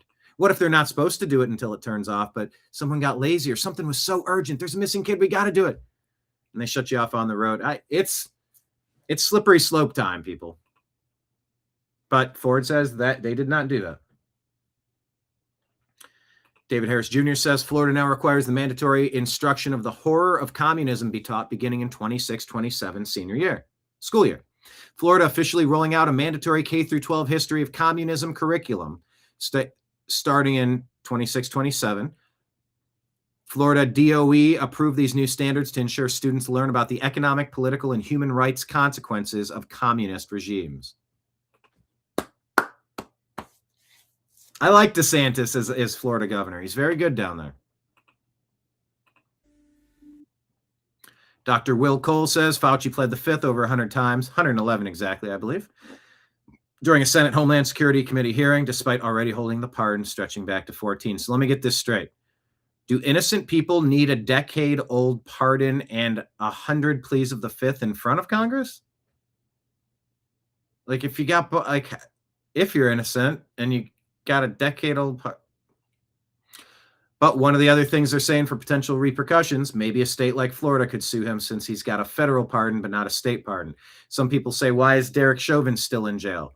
Some would say, well, you watched him execute that black man in a horrific act of racism. Then you'll hear other people say, there was nothing racist about that moment at all. He was actually politely, pleasantly handcuffed and put in the back of a cop car to be taken into the station, except he was having a overdose, heart attack, freak out session, and squirmed and shot his way out of the other door onto the ground, where you saw Chauvin put his knee in the neck, shoulder, upper back triangle area, as he was taught by the Minnesota police training department video. And he didn't choke him out. He didn't strangle him like Bart Simpson on The Simpsons. He held him immobile. And yeah, it did look bad in that video at moments, and especially if you lose all the context of how he ended up on the ground with a knee on his neck to begin with, because he allegedly ate the fentanyl that was the overdose amount that took his life. You know, there's a lot of, basically there's just a lot of stories you're going to get different opinions on based on what propaganda people have been fed and what they're predetermined to want to believe. But the potential repercussion for Fauci, bringing it back to this, people say, Trump, why don't you pardon Derek Chauvin? And then the answer is, well, that's a state charge and a federal pardon wouldn't impact that. So reverse it. Now, some people are saying, DeSantis, you better indict Fauci on a state charge for what he did to mislead and take lives. That's something that a federal pardon wouldn't help with. It's all legal from here. We'll see where it shakes out. So I'm at the airport. This happened to me recently. And the kid got huffy and puffy with me. And then he clicked something to make me wait extra time. And I called him out on it. And I said, you did that on purpose. You got mad that I opted out of this thing. Why'd you get mad? I'm allowed to do this. Why'd you get mad? And he goes, you're supposed to tell me at the beginning of the interaction if you want to opt out. You didn't ask me about this facial thing. Oh, just go ahead and put your face here. I said, no, thank you. You don't need my biometrics. I'm fine. Thank you very much. I'm good. Just one more place for a database. I'm fine. No, thank you. I can opt out. I'm going to opt out. And he got huffy with me, and he pressed a button to make me wait. His hand came up, and he goes, I go, do you not realize you have no poker face? I saw you get annoyed with me because I did something I'm allowed to do. Why you get annoyed with me? And did you do that intentionally? Instead of just letting me through like the last person did at the last TSA checkpoint? By the way, where I'm going to walk 7 steps and ask for a mail opt-out. And I'm going to avoid that big spinny machine because I don't know how many years has that been on the market. Have we done any long-term studies to find out what the negative repercussions of going through that machine? You know, you're not wearing a lead vest or anything. I don't know. Maybe reproductive health. Maybe all sorts of things could be related to that. Maybe not. But if it's optional, yeah, pat me down. All right, bro, pat me down. Check this guy out. So I'm at the airport, and just an FYI for everybody, okay? When I went to go check into security and they asked me to stand in front of that thing that scans my face and gets my biometric data, which is actually a term that they use for it, I just said no thank you. And they gave me my passport back and they let me through. Then when I went into the security line and they told me to go through that big machine that scans your whole body and hands above your head, I just said no thank you. And they let me through and they did a pat down. Then when I went to go board my flight and they asked me again to scan my face, I just said no thank you. And they gave me my passport back and they let me through. Now, I fly a lot and that happened to me the way in. On the way back, it was a problem. Some snotty little non-masculine kid. He didn't like how that interaction happened.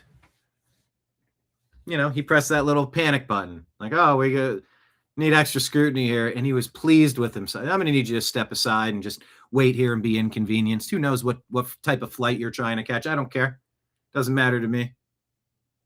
You're making life slightly more challenging for me, so I'm going to go out of my way to make it difficult for you. I called him out on it. I should have taken his job. I should ask for the supervisor right then and there, pointed him out and say, I want a follow-up from a supervisor. What's his badge number? I regret not doing that. I've never seen anyone else do this, okay? Most everyone else just lines up and does whatever they're told, okay? So I just must be a complete loser who believes in weird conspiracies and is overly paranoid, okay? I'm open to that. Maybe these things are fine. Maybe they don't matter much, okay? I don't know. I'm not going to sit here and say I know exactly what they're doing with my biometric data, exactly what that body scanner is picking up. But that's... Yeah, and I don't care. I don't need to be in another system. I don't need to be exposing myself to other I'm fine. It's an option I have to opt out, therefore I opt out. And I don't need to describe it any further to you, whoever you are. It's that easy. I don't need, this isn't a conversation. This is a statement. I opt out. That's all. Doesn't need to be any more complicated than that. That's kind of my point. If we all can reasonably conceive of some potential risks to biosurveillance, I mean, just read and watch some books and movies from the future, okay? And you don't understand how that wave scanning machine actually works, and you literally just have to say no thank you, and you don't have to do them, then why would you, is my question. And have you ever asked yourself why you can opt out of these things? Have you ever thought that maybe, just maybe, it's because if you are technically allowed to opt out of them, then they can never be held liable for making you do them if anything were to ever happen? That's sort of like the Emergency Use Authorization Act kind of stuff. Remember that we were talking about? Hey, if you got blanket liability protection, hey, if something bad happens, it's not on me. See what I did there? Put two and two together, right? So my recommendation is that when you have rights and freedoms to opt out of things that have zero upside for you, I recommend that you exercise those freedoms. What I've observed is successful people pay attention to risk-reward ratios, and they're not afraid to use the agency that they have.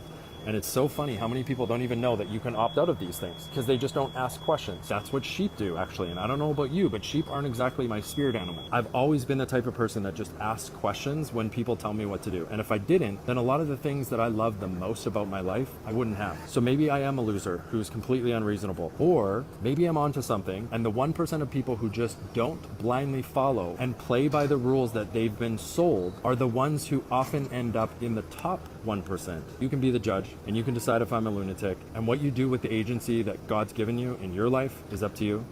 I'm just some dude on Instagram. That's the vibe today. So This resonated because I just went through this, and yeah, I've been opting out since the moment I had the chance to. Go ahead, give me the pat down. No, I don't have any autism in my body. No, I don't. Like, I start answering the questions. He's like, hold on, I have to say it all. Some of these people are not thrilled to be having to do this, and some of these people seem a little too maybe excited to. I'm just going to take the back of my hand and run it across your crotch, and then I'm going to go ahead and do this and make you turn and cough. No, that's the hernia test. But yeah, I opt out. Do you? Question of the day. Type in the comments. Do you opt out at the airport? So I'm at the airport, and just an FYI. Thank you. Candace Owens says the person on the rooftop doesn't resemble Tyler, appears to have military training, uses a lateral crawl to get into position. Let's watch that. Someone running, it's like, oh, well, the knees are bending. It doesn't look like there's a rifle down his pants. I don't know. Is it in his hand? I can't tell. Okay. Pretty from a distance. Now, what happens next is exactly as my source stipulated. Our rooftop guy begins a tactical crawl. It's actually known in the military as a lateral crawl. Let's watch that. That is very small, but it's almost like diagonal. One hand on the ground, and There he goes.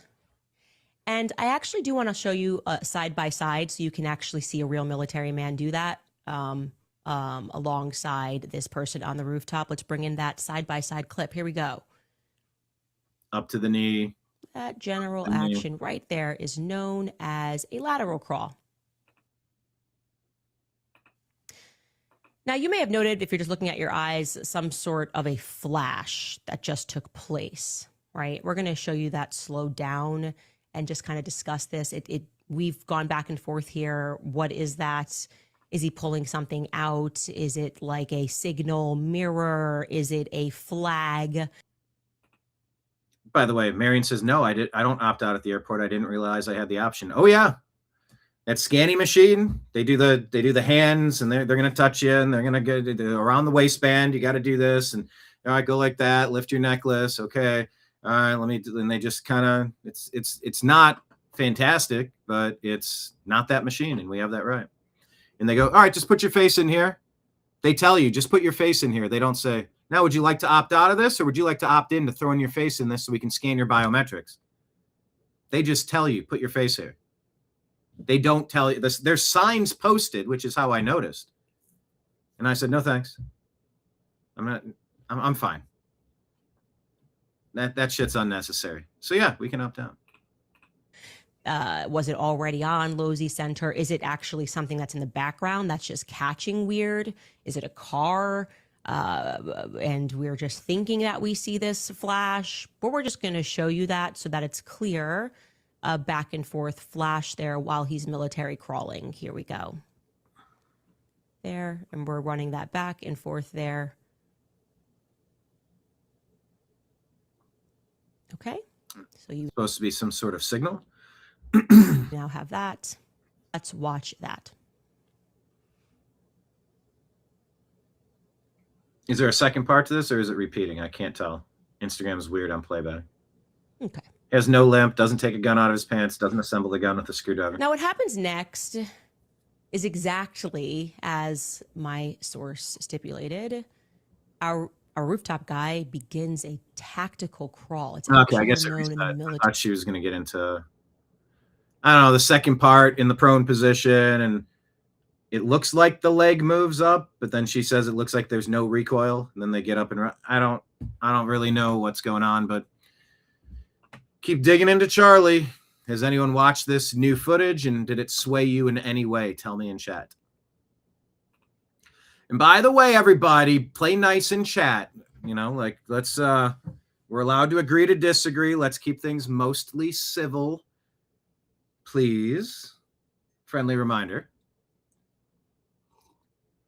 Not aimed at anyone in particular, but just a reminder. Let's deep breath, dial it back. We're regulars here. And if we're going to be regulars in the bar, we need to kind of, you know, let's make sure we're talking to each other with a little bit of respect and decorum, please. Or the most respect and decorum possible. There's enough. Let's watch that.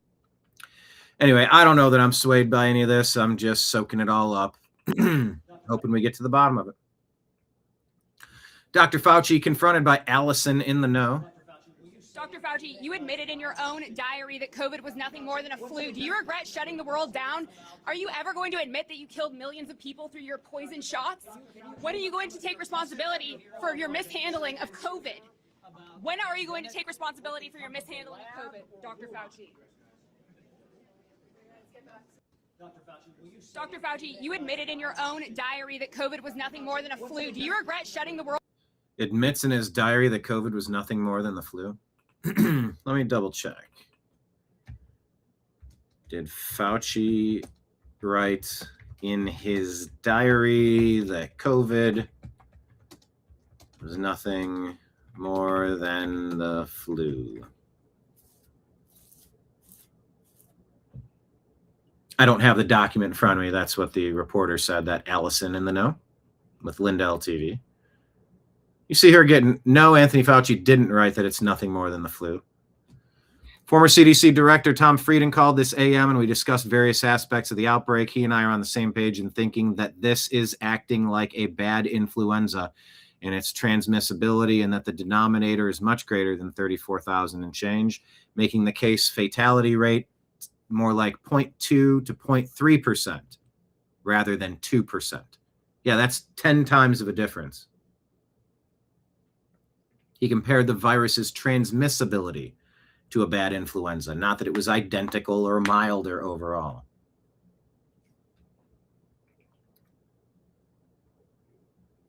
About a month later, Fauci publicly estimated mortality rate around 1% since asymptomatic cases were factored in, describing COVID as roughly 10 times more lethal than the seasonal flu.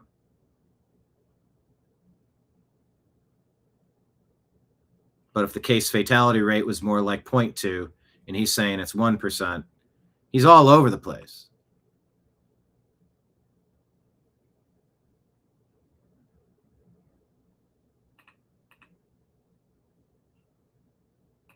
Anyway, Fauci's reputation took a hit. Keep reading these stories. AI companies scanning and shredding millions of rare books to train AI models. This machine could have saved every single one.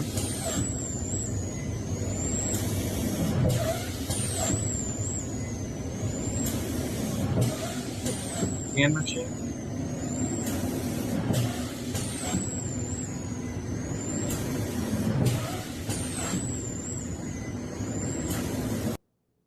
So more and more of these stories that the old books are being purchased up and eliminated, taking ancient wisdom and shutting it down forever. Soon books will be banned. Watch what happens. Books will be burned. Books will be banned. They'll say there's some sort of rare paper disease that it'll be the 100-year. What'll it be? It'll be the 100-year dust mite. Sometimes they're dormant for 100 years. Sometimes it's 200, 300. We just can't take the risk with these old books laying around. These ancient diseases could come back if we let books stay. We need to gather these. Don't worry, they've all been scanned in. Just because you don't hold a copy of this book, be it a dictionary defining what a vaccine is, or the Bible, or the Apocrypha, or whatever the Library of Alexandria had. Don't worry, we got it scanned in, bro. You don't need that. Actually, we need to take all the books. We've discovered this rare pathogen that burrows into, it's microscopic like COVID. You can't even see it, but trust us, bro, it's there. Give us all the data. Don't worry, you don't need any physical media.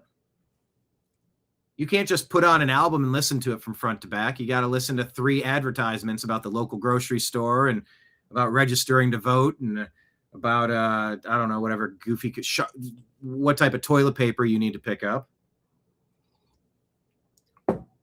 You don't need to own your music. Just rent it from us unless we take it away. Or unless you say or do something or travel somewhere you're not supposed to, and we'll just cut off your access and you're just depersoned. You didn't take our mark of the beast and you're cut off from normal society. Yeah, these are big problems on the horizon. But every day I'm seeing these stories about books being taken and destroyed. Stay tuned. He wouldn't even talk.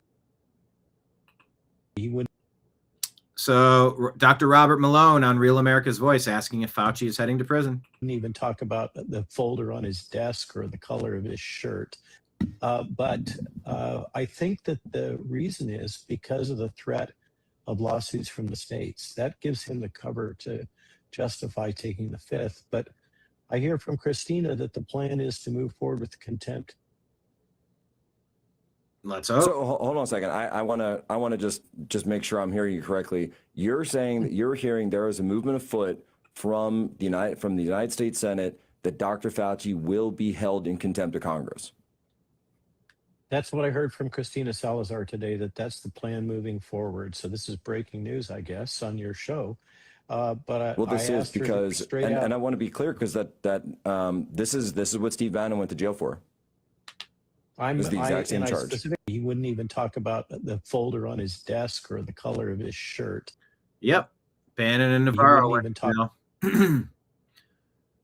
We got we were right behind in the lobby. Peter Navarro was being asked a couple questions, and we happened to run over there and get some of that on film at the Milwaukee 2024 political convention. And of course, on the 2024 circuit, maybe a month or two before that, I was on with Jack Posobiec and Real America's Voice from the Bronx reporting about the Trump rally that day. Yeah, so the potential that Florida could hit him with state indictments, that is a real thing. I totally get it as a legal strategy. We are all afforded the Fifth Amendment right to, avoid self-incrimination. And yeah, it's performative, like what color is your tie and what day is this? What color is the carpet? You clown, 111 times you said, I plead the fifth. I mean, I feel like if you can do a standing filibuster, you should be able to say, I plead the fifth. In perpetuity of this debate, every time you ask me a question, I'm just going to refrain from participation. I don't know that we really need the show of it, but like I said, the show put a lot of stuff on record for a lot of people to maybe see or hear for the first time. And a lot of people might not realize just how bad Fauci is, how bad he was, knowingly and intentionally deceiving us. So yeah, if you got the pardon, The theory was you were going to be forced to speak, at least the trade-off. If we can't put you in prison or try you for crimes against humanity, facing down a firing squad or the chair for 7.1 million deaths, if you can face the death penalty for one, I'm sure you can for 7.1 million. And it wasn't because Fauci screwed up. It was because of the knowingly and intentionally part. Found guilty by a military tribunal, or some sort of, once again, it gets into legal and you got to figure out which jurisdiction and who can charge with what. But, and maybe Florida could. Maybe Florida could. So, I mean, I get why you wouldn't want to talk. Anything you say can and will be used against you in the court of law. That's the thing that they tell everybody the most. If you have a run-in, your best advice is just you have the right to remain silent. But you don't have the ability. Try to keep the ability. So I get why he's doing it, but everybody better understand why the Senate needs to vote that way and let the legal process play out. Throw him in jail. They did the same to Steve Bannon and Peter Navarro. Okay? So if that's the ideological standard, what's good for the goose is good for the gander. Ooh, that rhymed. If that's your ideological standard, what's good for the goose is good for the gander. So based on your ideological standard, what's good for the goose is good for the gander. Propaganda. Costanza, can't stand ya. Me. Anyway. Garbaggio's final form shared this. Alex Jones from Dominic Michael Trippi. Alex Jones says Donald Trump must be impeached or removed from the presidency via the 25th Amendment, that he plans to institute a national draft to majorly escalate war with Iran. The big issue is how to stop Trump. And we have to have Congress go for the war powers. They've 3 times tried to vote war powers. They're supposed to authorize a war. This is a war. They're getting the draft ready. If this isn't a war, nothing's a war. I mean, this is absolutely out of control. So you got Candace, Nick Fuentes, Tucker Carlson, Alex Jones, all seemingly bailing on President Trump and MAGA. It's not a good thing 3 months out on an election, is it? And so I'm calling for it right now. 25th Amendment, impeachment, whatever needs to happen to get this front and center, to get control of our country. It's impeachable alone that the president supported the NDAA. I agree with Tucker Carlson that all of the people that voted for this to merge us with a foreign military, it actually says in Section 219, clear as day, need to be in Nuremberg-style trials. I mean, this is unbelievable. And if you think it's crazy now, imagine what's coming with this. They want us in a total war so they can censor and take our freedoms and nationalize everything and push us aside with AI, total liability, immunity, and protection. This is a disaster. We are facing tyranny, but the public's awakening.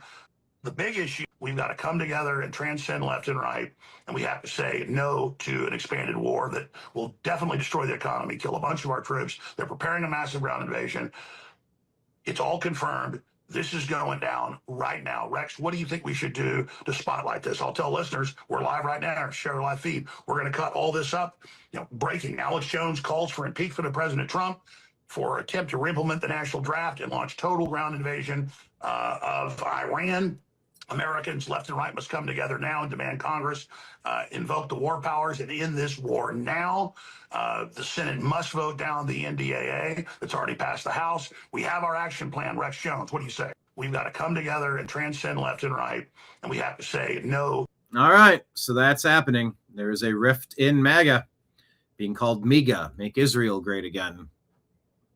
Megyn Kelly, Tucker Carlson, Candace Owens, Nick Fuentes, Alex Jones.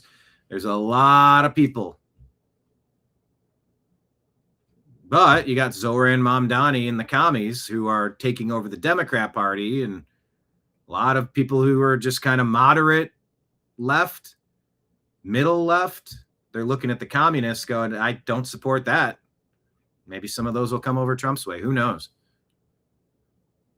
We shall see.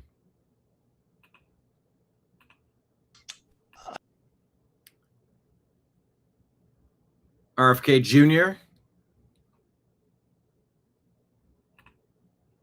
sort of explaining what I explained in the show intro. I'll say with Megyn Kelly. Explain to your listeners that that people wonder, why did we need to suppress ivermectin and hydroxychloroquine? These are well-established drugs with well-established safety profiles that have billions of doses have been given. Ivermectin is a human drug. It also works on horses, but it won the Nobel Prize because it works so well on human beings. Mm-hmm. Tony Fauci's problem was this. There's a little-known federal law that says you cannot give an emergency use authorization to a vaccine if there is any medication approved for any purpose that is shown effective against the target disease. So if Tony Fauci or anybody had admitted that hydroxychloroquine or ivermectin are effective against COVID, it would have been illegal for them to give the emergency use authorizations to the vaccines, and they could never have gotten them approved. And it would have been, a 200 billion enterprise that would have collapsed. That is fascinating. I mean, I have been covering this very closely now for all of the 2 years. That's the first I've heard that. I mean, in your book. So he would not have gotten emergency use authorization for the vaccine if the medical community had been saying ivermectin works, it is an effective treatment for COVID. Well, the medical community, a lot of it was saying that. I mean, there's 17,000 doctors who've signed a petition, and there are so many peer-reviewed publications now that consistently say that, but he had to aggressively crusade against it to kind of drown out those reports by saying it's a horse medication, it's, people are taking it and it's dangerous and it's overdosing people. And, well, why did he keep saying it? Why did he keep saying it after he got his authorization? Money. Well, even if you have the emergency use authorization, the law appears to say you can't have it anymore if there's a functioning medication. So, that may be why. Again, I try not to look in his head, but I do. There's a very, very strong incentive for him to kill ivermectin and hydroxychloroquine. And, there are many doctors, including Harvey Reich of Yale, who's one of the leading biostatisticians, epidemiologists in the world. Peter McCulloch, who is the most published. Okay, well, that's where it cuts off. But there's the director of, what is it now? NHS. There's so many letters. HHS, NHS, Health and Human Services. Explaining what I was getting to with why they had to destroy things that could have helped save the life of my brother, Unforgivable. I'll say. But it became very. Dr. Deborah Birx admitting, well, let's see. Is she admitting that lockdowns and school closures were political against President Trump? But it became very political, and we all have to be aware, because it was a presidential election year, it was really important for blue states to show that they were taking it very seriously, and they overclosed. Now I know. Indict this lady.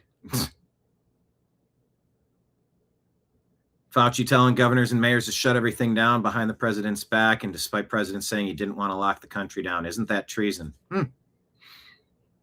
All these people belong in jail, says I am Tasha Khashoggi.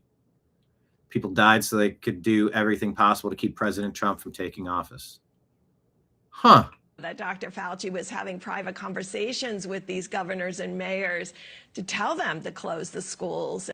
But it became very political, and we all have to be aware, because it was a presidential election year, it was really important for blue states to show that they were taking it very seriously, and they overclosed. Now I know that Dr. Okay. But it became. Mass formation psychosis, people. Matt Walsh with the Daily Caller says, I'm not impressed with these hearings where Republicans Republicans traipse some corrupt scumbag out and yell at him for 3 hours. Yeah, he's a corrupt scumbag. I agree. So why isn't he under arrest? Why isn't he facing any real consequences? Why aren't you actually doing anything? Anyone else agree with that point? I'm going to. Constitution. Let's just get one thing straight. You don't have any rights under the Fifth Amendment because you've been pardoned. What's happening? As you very well know. Something as the Supreme Court has been clear for a century and more. Brown versus Walker, 1896. Are you hearing when that? he has been pardoned, he may not stand upon his privilege. Senator, that was weird. Senator Bernie Moreno. Senator Moreno, why do you suspect Fauci's pleading the Fifth after testifying 200 plus times before? This is a piece of shit. Thank you. Succinct, accurate. Bernie Moreno. Senator Moreno, why do you suspect Fauci's pleading the Fifth after testifying 200 plus times before? This is a piece of shit. Thank you. Senator Moreno, why do you suspect Fauci's pleading the Fifth after testifying 200 plus times before? This is a piece of shit. Thank you. Because he's a piece of shit. And he is.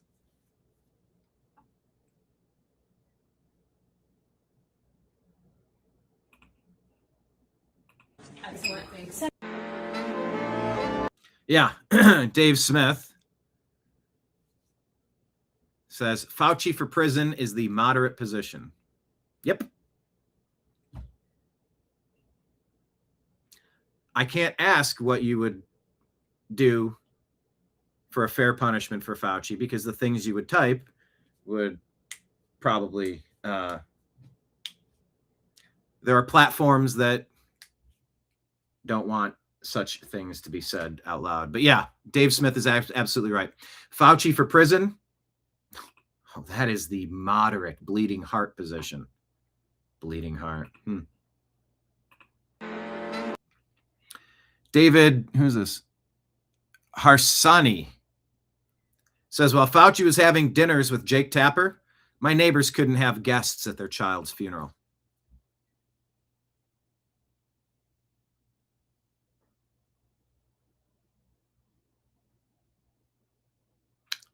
Yeah, we couldn't have a proper service for my brother either. Very, very, very close family. Very popular dude. Very liked dude. And he just sort of disappeared off the earth with little fanfare, without chance for a lot of people to get together and grieve that moment. Friends, coworkers, family, classmates.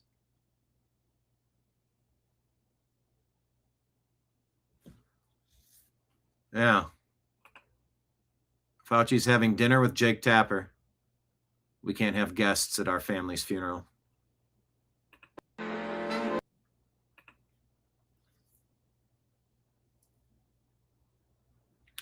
Oilfield Rando says, you were forced to watch your loved ones expire over a Teams meeting because a malignant dwarf wanted to feel important.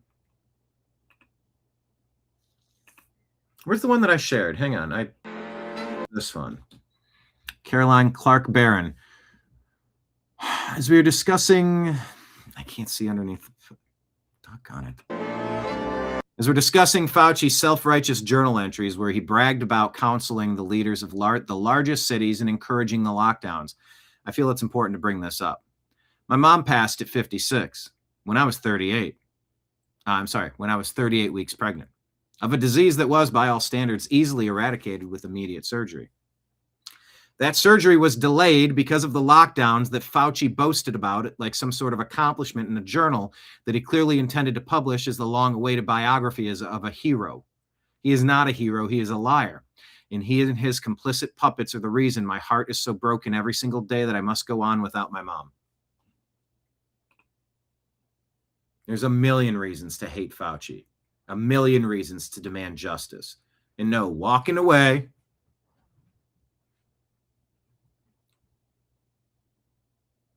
scot-free with many millions of dollars is not justice. Thomas Massey says everyone who enabled Fauci and his lies is as guilty as him because the evidence was there all along. Yep. And when we said it, my company was shut down and I couldn't earn a living doing it. By the way, there's a good time to remind you, scrolling at the bottom of the screen, 3 places to support the New American Media and the TNAM Daily Show and the Agree to Disagree Show and just me in general. Patreon, Rumble, YouTube. You can sign up for various tiered levels of monthly support. Who's going to be my first $100 monthly contributor? But for as little as $5 a month, you can just say, yeah, every 30 days, you can throw $5 on my credit card. I got you. Then they'll take out their 15%. I'm left with $350. But you know what? As we start stacking people that support the program, it does help keep the lights on. It does help pay the bills. And as we're trying to grow this show and having a good community where we can have robust conversations, keeping it mostly civil, of course,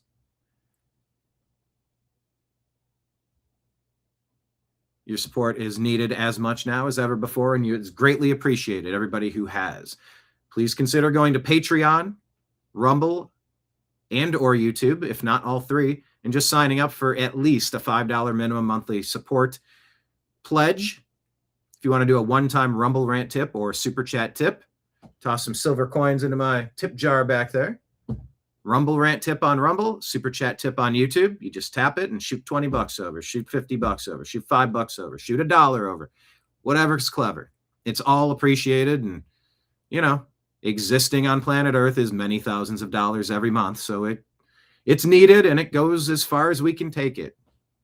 For anyone else out there, we do have a Western Union, I believe, on the way. That's a new way of contributing to the cause. Thank you out there. I didn't check. I didn't see a follow-up email. I don't know if we're supposed to get a code to go pick up at Western Union.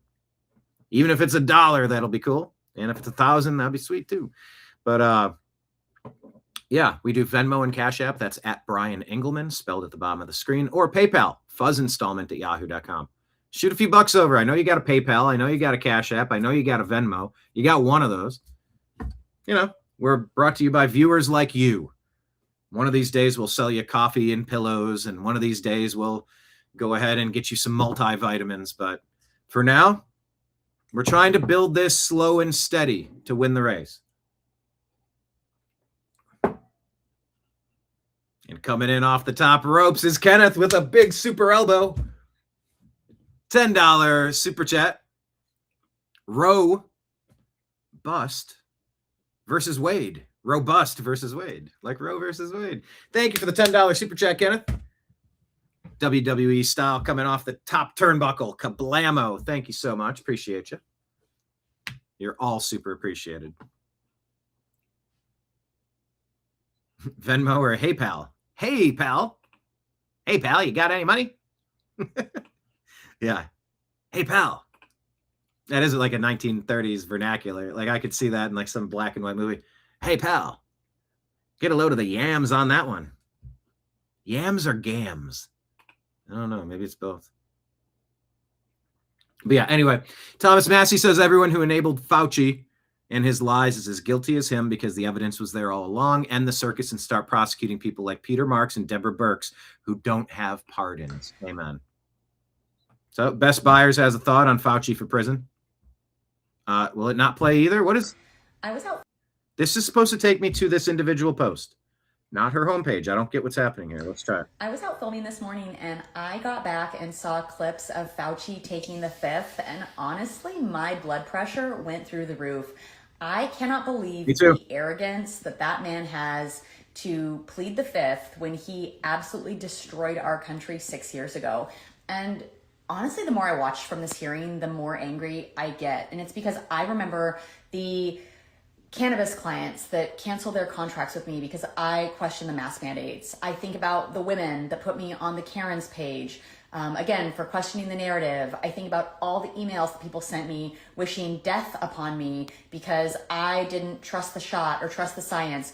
I think about my uncle, who's now a judge, who threatened to call the cops on me on Christmas Eve because I wanted to see my grandma while unvaccinated.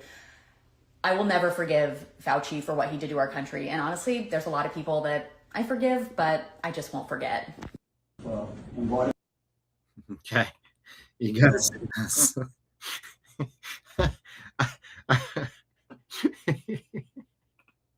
This should be my moment of zen. This might be, she uses bus windshields for glasses. Yeah, them are some thick glasses for sure. Hey pal, check out the glasses on that dame. Check out the set of glasses on that dame. Hey pal, get a load of that. Get a load of the lookers on her. Lookers on her. All right, this might be my favorite video. I should wait and come back to it as just like as how I wrap things up, but I'll do it here. Let's lighten it up. We are going to go lightning round, just hitting headlines real quick because we're going to have to wrap a little bit here. This video. Robot powered by Qualcomm's new AI chip collapses and shuts down during live demo. You know what? Before I play this, let me just ask Grok if this happened. Any video, I don't believe it anymore. Did this happen? Question mark. Qualcomm's Computex 2026 showcase in Taipei during the unveiling of the Dragon Wing IQ-10, a 700 TOPS robot platform positioned as a production-ready brain for humanoids. The presenter just tells the audience that the technology was already here. The robot 4NE-1 from Neuro Robotics, a Qualcomm partner that reportedly raised $1.4 billion shortly before the event, was covered with a tarp as the presentation continued. Yes, this happened. All right. Let's roll out our new product, everybody. You thought it was embarrassing when Elon took a big rock and threw it at the window on his Tesla and it broke the window on the unbreakable window? Kenneth, those glasses need their own wipers. Hold on, were they that bad? I mean, I noticed them, but I was out filming. Okay, wow. She looks like someone on, what is that TV show? Is that Bob's Burgers? Or like the receptionist on like Futurama or something, or the lady on the Drew Carey show, Mimi. Somebody with massive glass. Yeah, that is intense right there. All right, touche. Good job calling that out. Thanks, guys. Anyway, let's get to this story. I'll show you the full video.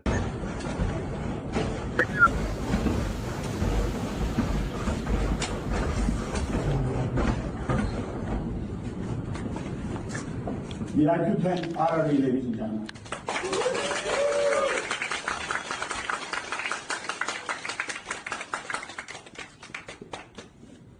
What I would like to share with you is that robotics is very real. It scales across a wide variety of embodiments. What?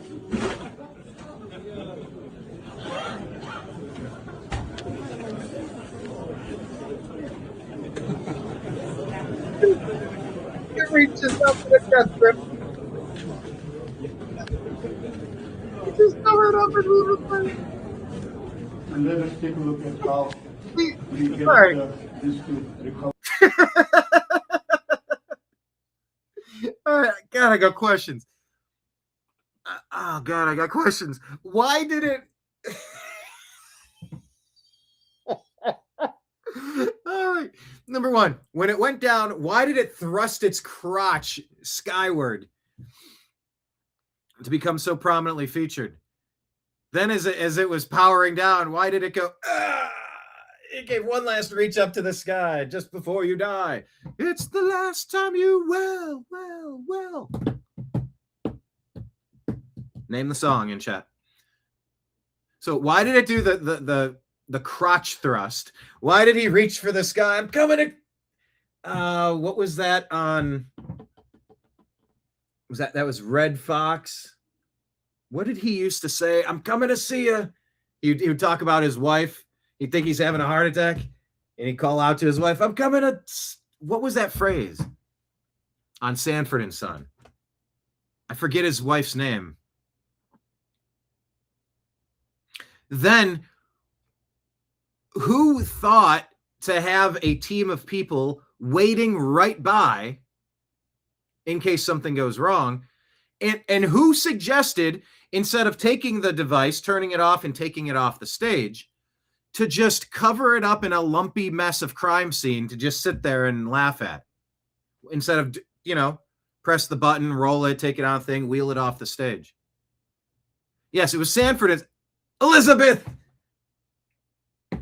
I'm coming to see you, Elizabeth. I'm coming to see you, Elizabeth. I'm coming to see you. So let's just watch this one more time. Hip thrust, coming to see you, Elizabeth.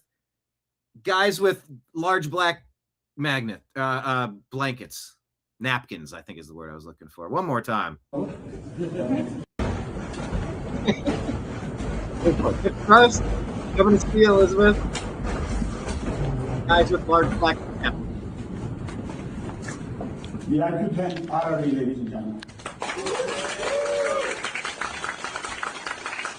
Bob's Burke is right. What I would like to share with you is that robotics is very real. It scales across a wide variety of environments. What? The crap's dressed. Coming to see Elizabeth. What it drops. It was like Hulk Hogan or the Ultimate Warrior put his hand up like 2. But on 3, you go, It's like when the grab the turnbuckles and start like, I got this. I'm standing up. Let's take a look at how we get. Why would it do? I'm coming to see you, Elizabeth. Why would he do that? The crotch thrust was just funny. But I'm coming to see you, Elizabeth. Who programmed that? So I'm gonna see this a third time. This is like my favorite video of the month. Freaking smart. And they cover it like he passed away. Black Magnum, like the 3-letter agency.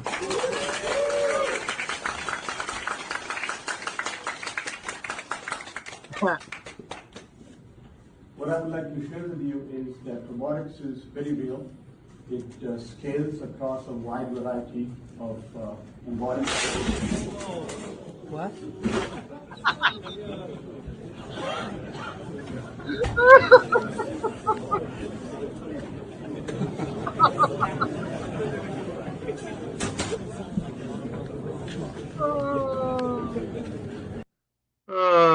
Reach your hand up toward the sky just before you die. It's the last time you will. Oh my God. I needed that today. That awesome. What? Coming to see you, Elizabeth. You know oh my God. All right, here's real Britt Hughes. You know the part that just absolutely grills my cheese about this whole Fauci thing? Grills my cheese. He's going to get away with it.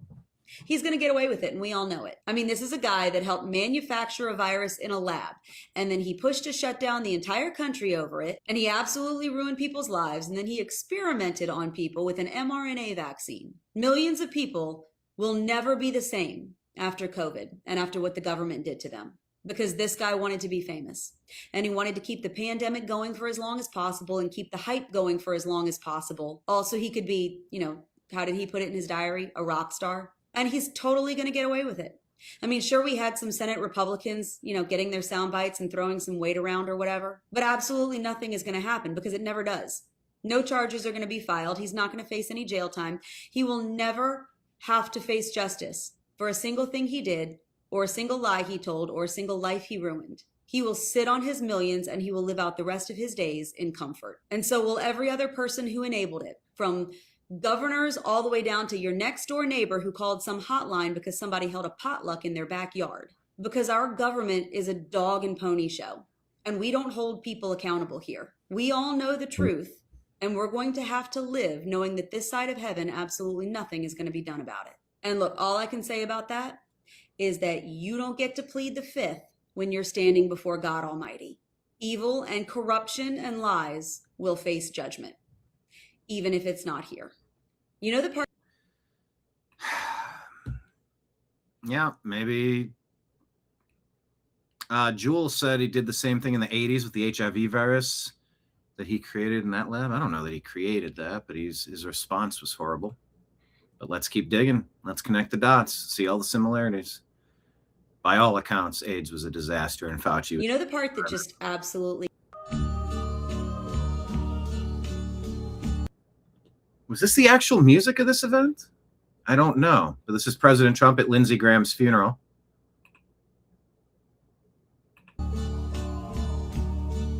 And Oh, I gotta mute it.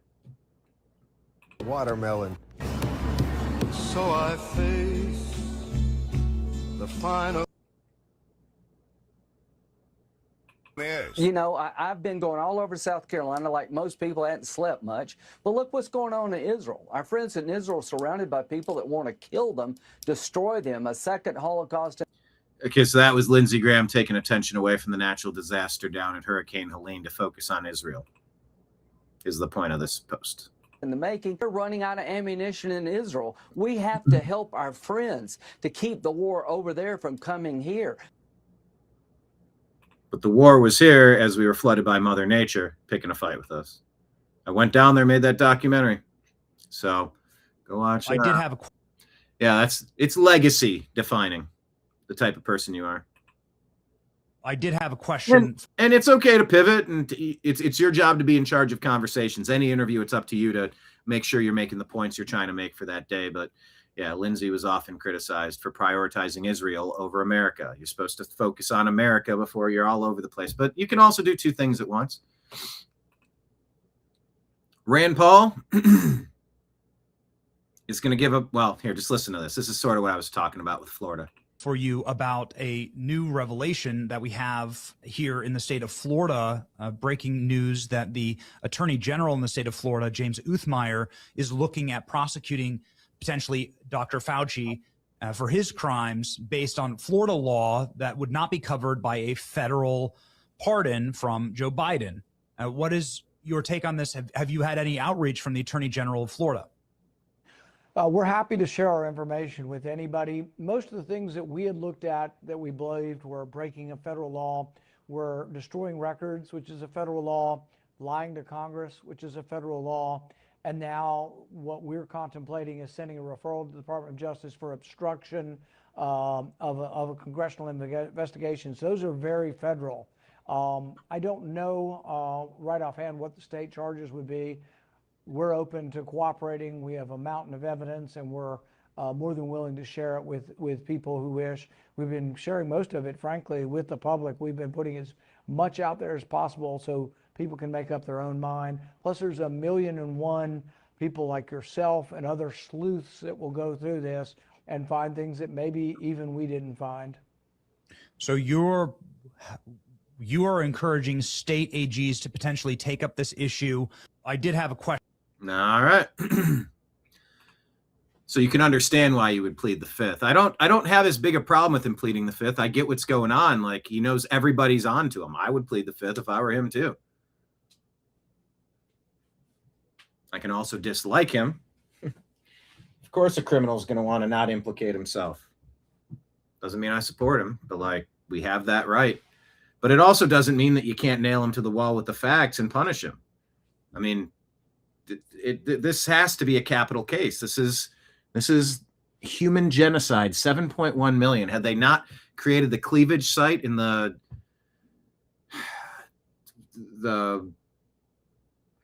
gain of function research, maybe this wouldn't have attached to humans and spread the way that it did and been so lethal. Which is why they told him to stop doing it, because it was risking this in the first place. He knew the risks. And, you know, those are the reports previously. He said that if something like that happened, it would be worth the risk. And I get it from a science perspective. Everything is I talked to somebody once, probably 100 times, but, you know, my plants died or something. I'm not good at gardening. I go, look, there's no gardening mistakes. There's just gardening experiments. Things die. And you go on and you put something else in the pot and you keep going. You keep learning. You know, I know medicine is messy, but the way that this was handled with the deliberate lies and the deliberate withholding of potentially legitimately viable therapeutic options, unforgivable, ultimate penalty. Like, he has to be held accountable, or else we're going to be right back to this at the next pandemic. I did have a question. What's it like when you've shared one too many conspiracy reels with your bro? Like an avalanche coming down the mountain. Uh-oh. Uh-oh. Target detected.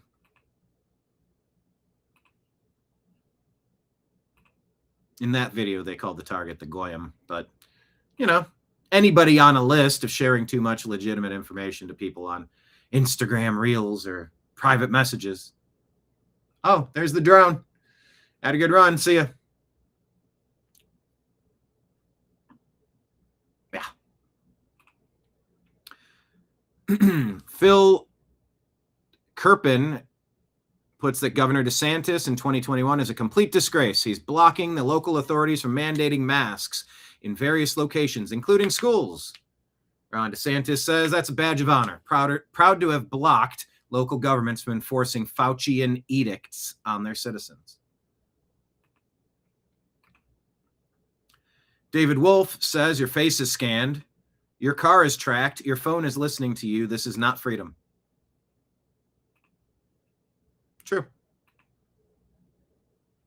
Brett Lee says, to all those who publicly shamed and ridiculed us during COVID when we called bullshit on the entire thing and refused to take the jab, I have two things to say. We'll never forget the type of people you turned out to be, number one. And number two, fuck you. That's my spirit animal. Keep it simple. Oh, this is good. I believe this is a real story. I think I've already looked this one up. Delivery rider jumps off a 12-meter bridge to rescue a drowning woman in China. It's music. 40 feet off a bridge, food delivery driver Peng Quiglin jumps in, times it pretty decently, gets pretty close, gets over, connects. Despite being terrified of the height, the 31-year-old didn't hesitate when he saw her struggling in the river. Look. This video. This is a food delivery driver in China. Anyway, I'm telling you the same stuff. They survived. Peng honored with a Good Samaritan award, cash reward, even a free college education. True courage isn't the absence of fear. It's doing the right thing in spite of it. Bravo.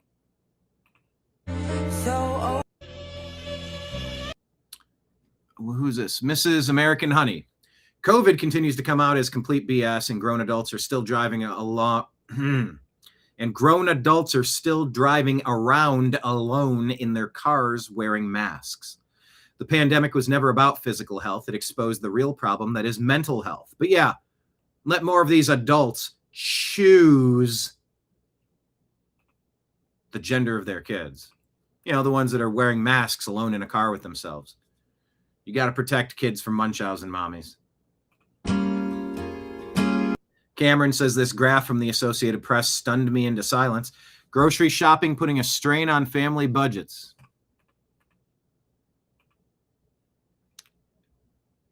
Since 2019, it was 5% of your price of food purchase for home rose 33% from 2019 through June of 26. Consumers buying fewer of their favorite foods or less food overall. Change in home food prices in U.S. cities. So it's up 40% since 2019.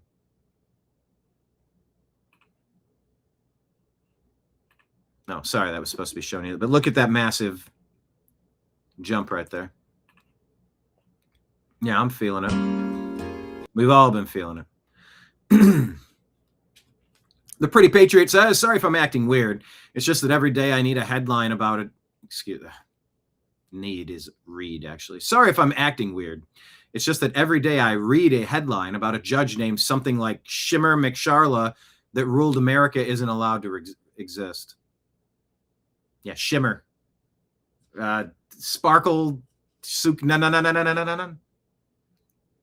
McSharla. Is McSharla a bad word? Or they crossed that out. I've never heard McSharla. Please tell me that's not a phrase you're not supposed to use. In which case, screw you. I've never heard of it. Yeah, Sparkle no. Shimmer McSharla rules from her bench. America is not allowed to exist. Daydream. I felt the power for a couple of hours on a beautiful day. I like that song. C3 says all 11 offer free health care to illegals and do not require voter ID. DC, California, Illinois, Maine, Massachusetts, Minnesota, New Jersey, New York, Oregon, Vermont, Washington. These 11 states count for 144 electoral college votes, 143 House seats, and 16 Senate seats. And they're selling us out every day. The Verge reports that 16.3 million CDs were sold in the first half of 2026 in the United States, a 16% increase year over year. Why are people buying so many CDs? Brento Sauer says, yeah, CDs don't make you listen to 10 minutes of gambling ads before playing 3 songs.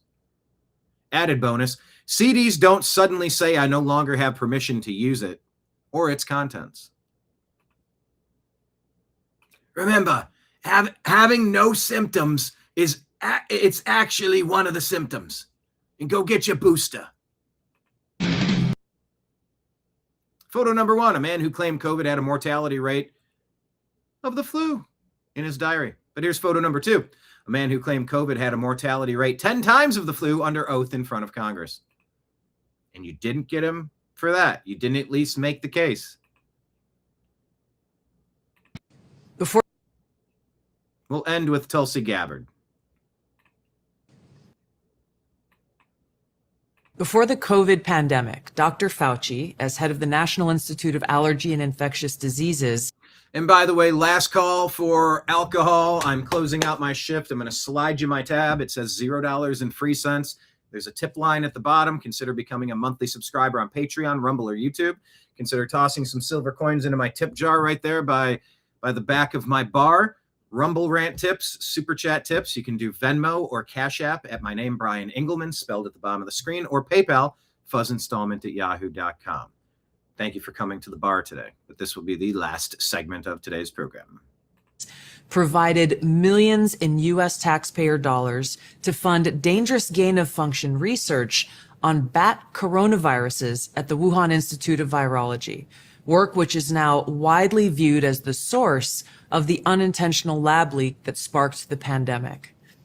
Now, in support of President Trump's maximum transparency mandate, today, on my final day as Director of National Intelligence, I'm releasing never-before-seen And by the way, this is to button up the Fauci thing and make sure we're on the same page as to what we're talking about. Communications and documents that expose exactly how Fauci worked with politicized career leadership in the intelligence community to suppress the truth about his actions, the virus's lab leak origins, and his role in directing U.S. funding for this dangerous research that caused immeasurable harm and countless lost lives. Now, these documents expose Fauci's direct role in influencing and manipulating IC assessments on COVID-19 and how Fauci lied to Congress in 2024 when under oath he denied knowledge of or participation in discussions with intelligence officials about viral research. We also received testimony from multiple intelligence community whistleblowers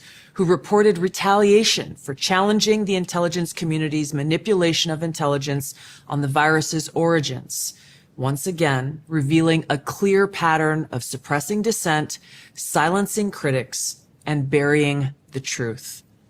Dr. Fauci's close relationships with the intelligence community enabled him to assume 3 key roles that shield him from scrutiny.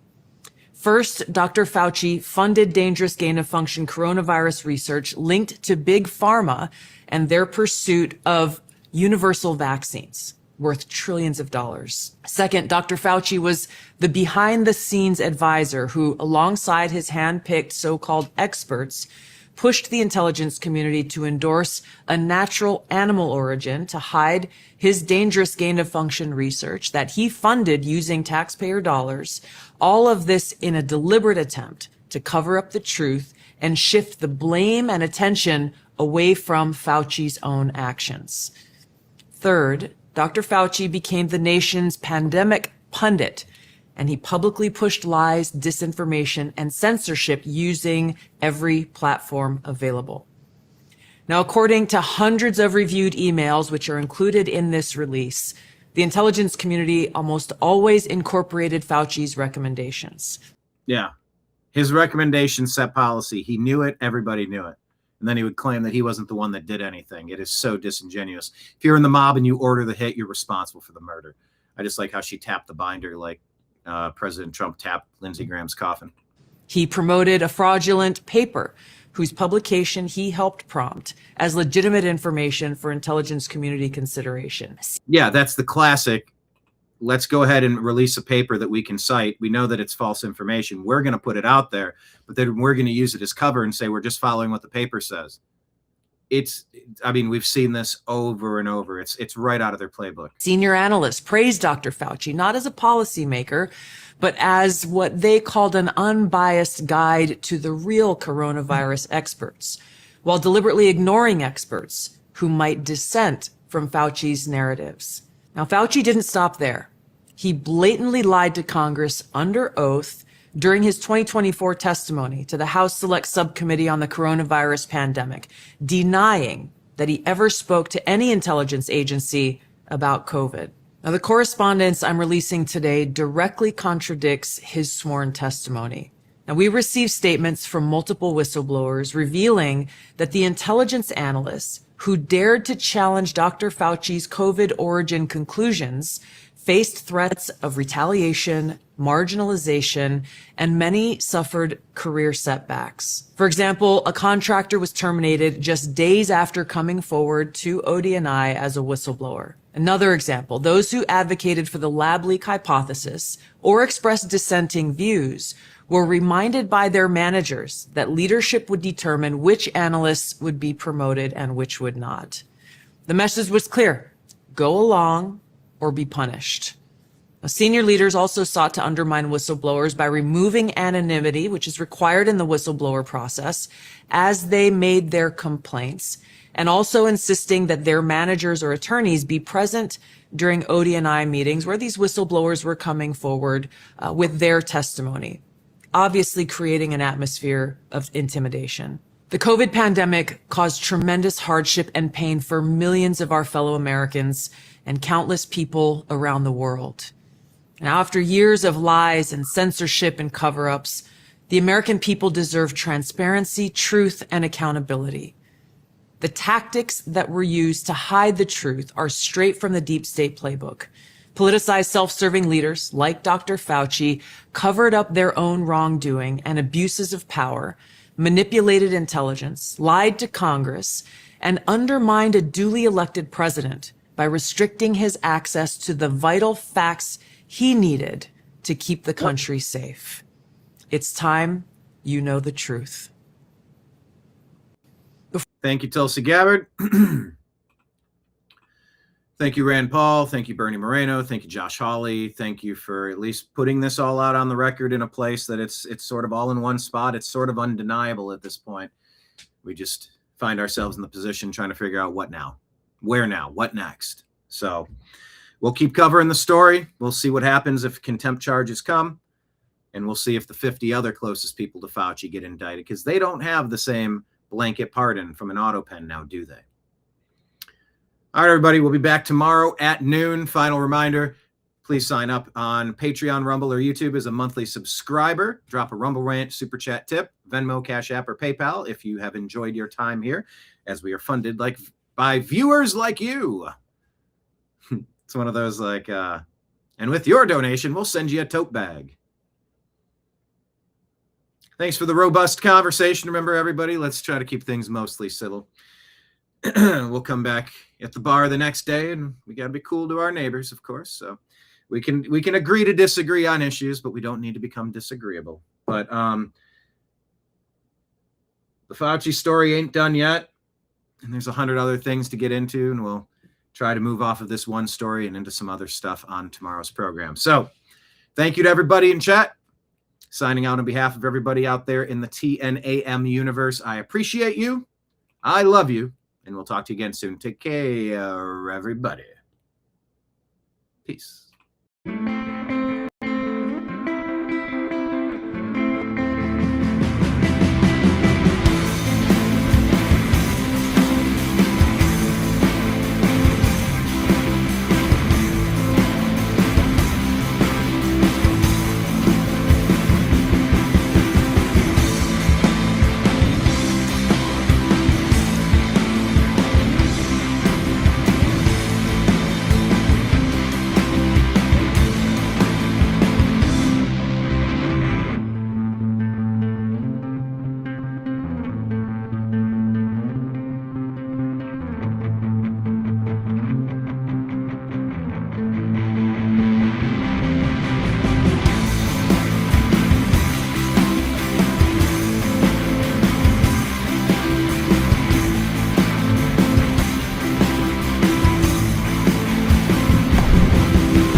your guide to the truth.